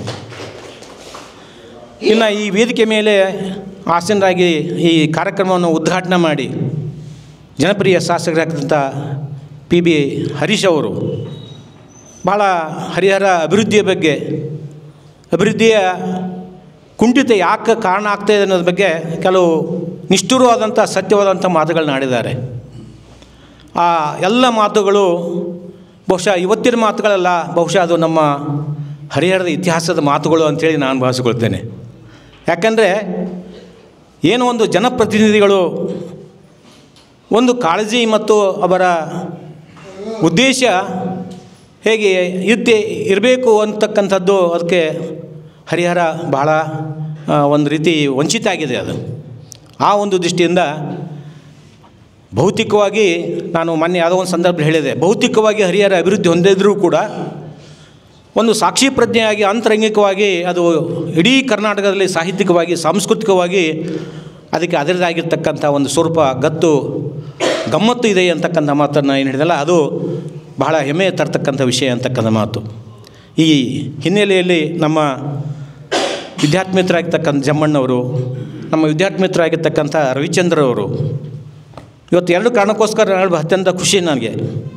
ಯಾಕೆಂದರೆ ಏನು ಕಳೆದ ವರ್ಷ ಮಾರ್ಚ್ನಲ್ಲಿ ನಡೆದಂಥ 13ನೇ ಕನ್ನಡ ಸಾಹಿತ್ಯ ಸಮ್ಮೇಳನದ ಸರ್ವಾಧ್ಯಕ್ಷರನ್ನಾಗಿ ಮಾಡಿ ನನ್ನನ್ನು ಊರಿನ ತುಂಬ ಮೆರವಣಿಗೆ ಮಾಡಿ ಒಂದು ಗೌರವವನ್ನು ಕೊಟ್ಟಂಥ ಈ ನೆಲ, ಈ ಜನ ಏನಿದೆಲ್ಲ, ಅವರಿಗೆ ನಾನು ಯಾವಾಗಲೂ ಕೃತಜ್ಞವಾಗಿರ್ತೇನೆ. ಆ ಸಂದರ್ಭದಲ್ಲಿ ನಮ್ಮ ರವಿಚಂದ್ರ ಅವರು ಅನೇಕ ಸಾಂಸ್ಕೃತಿಕವಾದಂಥ ವ್ಯವಸ್ಥೆಯನ್ನು ಮಾಡಿದರು, ಭಾಳ ಪ್ರೀತಿಯಿಂದ, ಅಭಿಮಾನದಿಂದ ವಿದ್ಯಾರ್ಥಿ ಆಗಿ. ಆ ಒಂದು ಸಂದರ್ಭದಲ್ಲಿ ನನ್ನ ಅಧ್ಯಕ್ಷನ ಭಾಷಣದಲ್ಲಿ ಒಂದು ಬೇಡಿಕೆ ನೀಡಿದ್ದೆ. ನಾನು ನನ್ನ ಒಂದು ಮೊನ್ನೆ ಇಲ್ಲಿ 14ನೇ ಸಾಹಿತ್ಯ ಸಮ್ಮೇಳನದ ಸರ್ವಾಧ್ಯಕ್ಷರಾಗಿರ್ತಕ್ಕಂಥ AB ರಾಮಚಂದ್ರಪ್ಪನವರಿಗೆ ಸನ್ಮಾನ ಮಾಡುವ ಸಂದರ್ಭದಲ್ಲಿ ನಮ್ಮ ನಿಜಗುಣವರು ಏರ್ಪಡಿಸಿದಂಥ ಈ ಕಾರ್ಯಕ್ರಮದಲ್ಲಿ ಬಹಳ ಅಭಿವೃದ್ಧಿಪರವಾದಂಥ ಮಾತುಗಳೇ ಅಲ್ಲಿ ಬಂದು. ಅದು ಯಾವುದೇ ಒಂದು ಸಾಹಿತ್ಯ ಸಮ್ಮೇಳನ ಅಂದರೆ ಅದು ಕೇವಲ ರಸಾನುಭವ ಮಟ್ಟದಲ್ಲೇ ಅಥವಾ ಒಂದು ರೀತಿ ಸಾಹಿತ್ಯಿಕ ಕಲಾತ್ಮಕತೆಯ ಮಟ್ಟದಲ್ಲಿ ಅದು ಚರ್ಚೆ ನಿಲ್ಲದೆ ಅದು ಅಭಿವೃದ್ಧಿಗೆ ಪೂರಕವಾಗಬೇಕು ಅಂತಕ್ಕಂಥ ಹಿನ್ನೆಲೆಯಲ್ಲಿ ಅವತ್ತು ದೊಡ್ಡ ಚರ್ಚೆ ಆಯ್ತಲ್ಲ, ಆ ಒಂದು ಆಶಯ ಮತ್ತು ಆ ಒಂದು ಕನಸನ್ನು ಉಳ್ಳಂಥವನು ನಾನು ಕೂಡ. ಹೀಗಾಗಿ ನನ್ನ ಅಧ್ಯಕ್ಷೀಯ ಭಾಷಣದಲ್ಲಿ ನಾನು ಹರಿಹರದ ಅವಶ್ಯಕವಾಗಿರ್ತಕ್ಕಂಥ ಒಂದು ಕನ್ನಡ ಭವನದ ಬೇಡಿಕೆಯನ್ನು ನಾನು ಅಲ್ಲಿ ಮಂಡಿಸಿದ್ದೆ. ಆ ಬೇಡಿಕೆ, ಆ ಕನಸು ಈಡೇರ್ತಕ್ಕಂಥ ಸನಿಯ ಕಾಲ ಇವತ್ತು ಬರ್ತಾಯಿದೆ. ಆ ಒಂದು ಕಾರಣಕ್ಕೋಸ್ಕರ ನಾನಿಲ್ಲಿ ಬಹಳ ಸಂತೋಷಗೊಂಡಿದ್ದೇನೆ. ಹೀಗಾಗಿ ಈ ಕಾರ್ಯಕ್ರಮ ಇವತ್ತು ಕೇವಲ ಪರಿಚಯ ಕಾರ್ಯಕ್ರಮದೊಂದು ಕೂಡ ಹರಿಹರದ ಅಭಿವೃದ್ಧಿ ಪೂರ್ವಕವಾಗಿರ್ತಕ್ಕಂಥ ಕಾರ್ಯಕ್ರಮ ಆಗ್ತದೆ.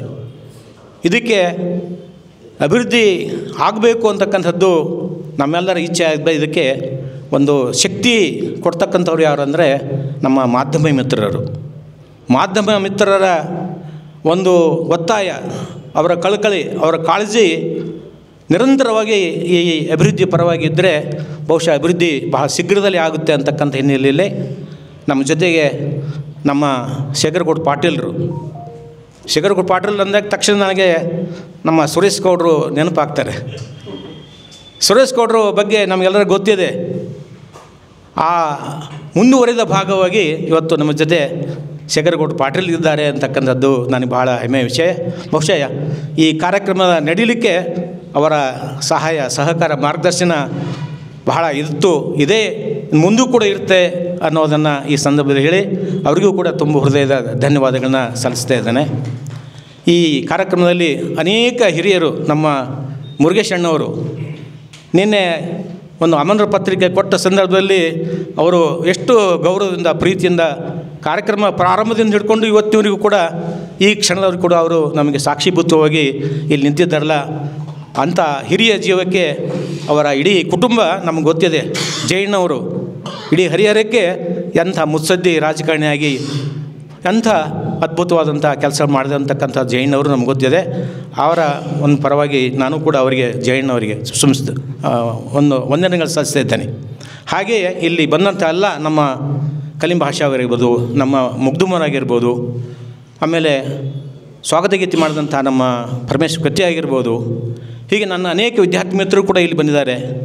ಇವೆಲ್ಲವೂ ಕೂಡ ನಮ್ಮ ಲಿಂಗಣ್ಣವರು ಹೇಳಿದ ಹಾಗೆ ಇವತ್ತು ನಮಗೆ ಅಂಬೇಡ್ಕರ್ ಸಂವಿಧಾನ ಕೊಟ್ಟಂಥ ಏನು ಒಂದು ಹಕ್ಕಿನ ಮೂಲಕವಾಗಿ ನಮ್ಮ ತಾಯಂದಿರು ಮಾತೆಯರು ಇಷ್ಟು ಸಂಖ್ಯೆಯಲ್ಲಿ ಇಷ್ಟು ಸಮಯದವರೆಗೆ ಮಾತುಗಳನ್ನ ಆಲಿಸುವ ಮೂಲಕವಾಗಿ ನಮಗೆ ಸಹಕಾರ ಮಾಡೋದಲ್ಲ, ಅವರಿಗೂ ಕೂಡ ನಾನು ತುಂಬ ಹೃದಯದ ಧನ್ಯವಾದಗಳನ್ನ ಸಲ್ಲಿಸ್ತಾ ಇದ್ದೇನೆ. ಹಾಗಾಗಿ ಈ ಕಾರ್ಯಕ್ರಮದಲ್ಲಿ ಬಂದಂಥ ಎಲ್ಲರಿಗೂ ಕೂಡ ಎಲ್ಲರನ್ನ ಸ್ಮರಿಸಿ ನಮ್ಮ ಲಿಂಗರಾಜ್ ಕಮ್ಮಾರ್ ಅವರು ಕೂಡ ಬಹಳ ಆಸಕ್ತಿಯಿಂದ ಅಲ್ಲಿ ಯೋಚನೆ ಮಾಡ್ತಾ ಇದ್ದಾರೆ ಈ ಎಲ್ಲ ವಿಚಾರಗಳನ್ನ ಕುರಿತು. ಹೀಗೆ ಅನೇಕ ಇಲ್ಲಿ ಪ್ರಸ್ತುತ ಹೋದರೆ ಸಾಕಷ್ಟು ವಿಚಾರಗಳನ್ನ ನಾನು ಹೇಳಲಿಕ್ಕೆ ಸಾಧ್ಯವಾಗುತ್ತೆ. ಅದಕ್ಕೆ ಎಲ್ಲರನ್ನೂ ಕೂಡ ಇಲ್ಲಿ ಸ್ಮರಿಸಿ ನಿಮ್ಮ ಸಹಾಯ ಸಹಕಾರ, ನಿಮ್ಮ ತಾಳ್ಮೆ, ನಿಮ್ಮ ಒಂದು ಈ ಪ್ರೋತ್ಸಾಹ ಮುಂದಿನ ದಿನಗಳಲ್ಲಿ ಕೂಡ ನನ್ನ ಸೃಜನಶೀಲ ರಚನೆಗೆ ಪೂರಕವಾಗಲಿ, ಸಹಾಯವಾಗಲಿ ಅಂತಕ್ಕಂಥ ಮಾತನ್ನು ಹೇಳಿ ಇವತ್ತು ಈ ಕಾರ್ಯಕ್ರಮ ನಾನು ಪ್ರಾರಂಭದ ಹೇಳಿದಾಗೆ ನನ್ನ ಇಡೀ ಜೀವಮಾನದಲ್ಲಿ ನೆನಪಿಡ್ತಕ್ಕಂಥ ಮರಿಲಾರ್ದಂಥ ಒಂದು ದಿನ. ಯಾಕಂದರೆ ಅಂಥ ಒಂದು ದಿನವನ್ನು ಅವಕಾಶ ಮಾಡಿಕೊಟ್ಟಂಥ ನನ್ನ ಮತ್ತೊಂದು ಸಾರಿ ಈ ಕಾರ್ಯಕ್ರಮ ನಡಲಿಕ್ಕೆ ಸಹಾಯ ಮಾಡಿದಂಥ ನಮ್ಮ ನಿಜಗುಣ ಅವರು, ಕೊಟ್ರಪ್ಪನವರು, ಶೇಖರಗೌಡ ಪಾಟೀಲರು, ಕನ್ನಡ ಸಾಹಿತ್ಯ ಪರಿಷತ್ ಅಧ್ಯಕ್ಷ ಮಂಜುನಾಥಯ್ಯನವರು, ಎಲ್ಲ ಪದಾಧಿಕಾರಿಗಳು ಮತ್ತು ಈ ಇಲ್ಲಿರ್ತಕ್ಕಂಥ ಎಲ್ಲರಿಗೂ ಕೂಡ ತುಂಬ ಹೃದಯದ ಧನ್ಯವಾದಗಳನ್ನು ಸಲ್ಲಿಸಿ ನಾನು ಮಾತು ಮುಗಿಸ್ತೇನೆ. ಎಲ್ಲರಿಗೂ ವಂದಿಸಿ.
ನಕ್ಷತ್ರ ಟಿವಿ ಲೋಕಲ್ ನ್ಯೂಸ್, ಇದು ನಿಮ್ಮದೇ ಧ್ವನಿ.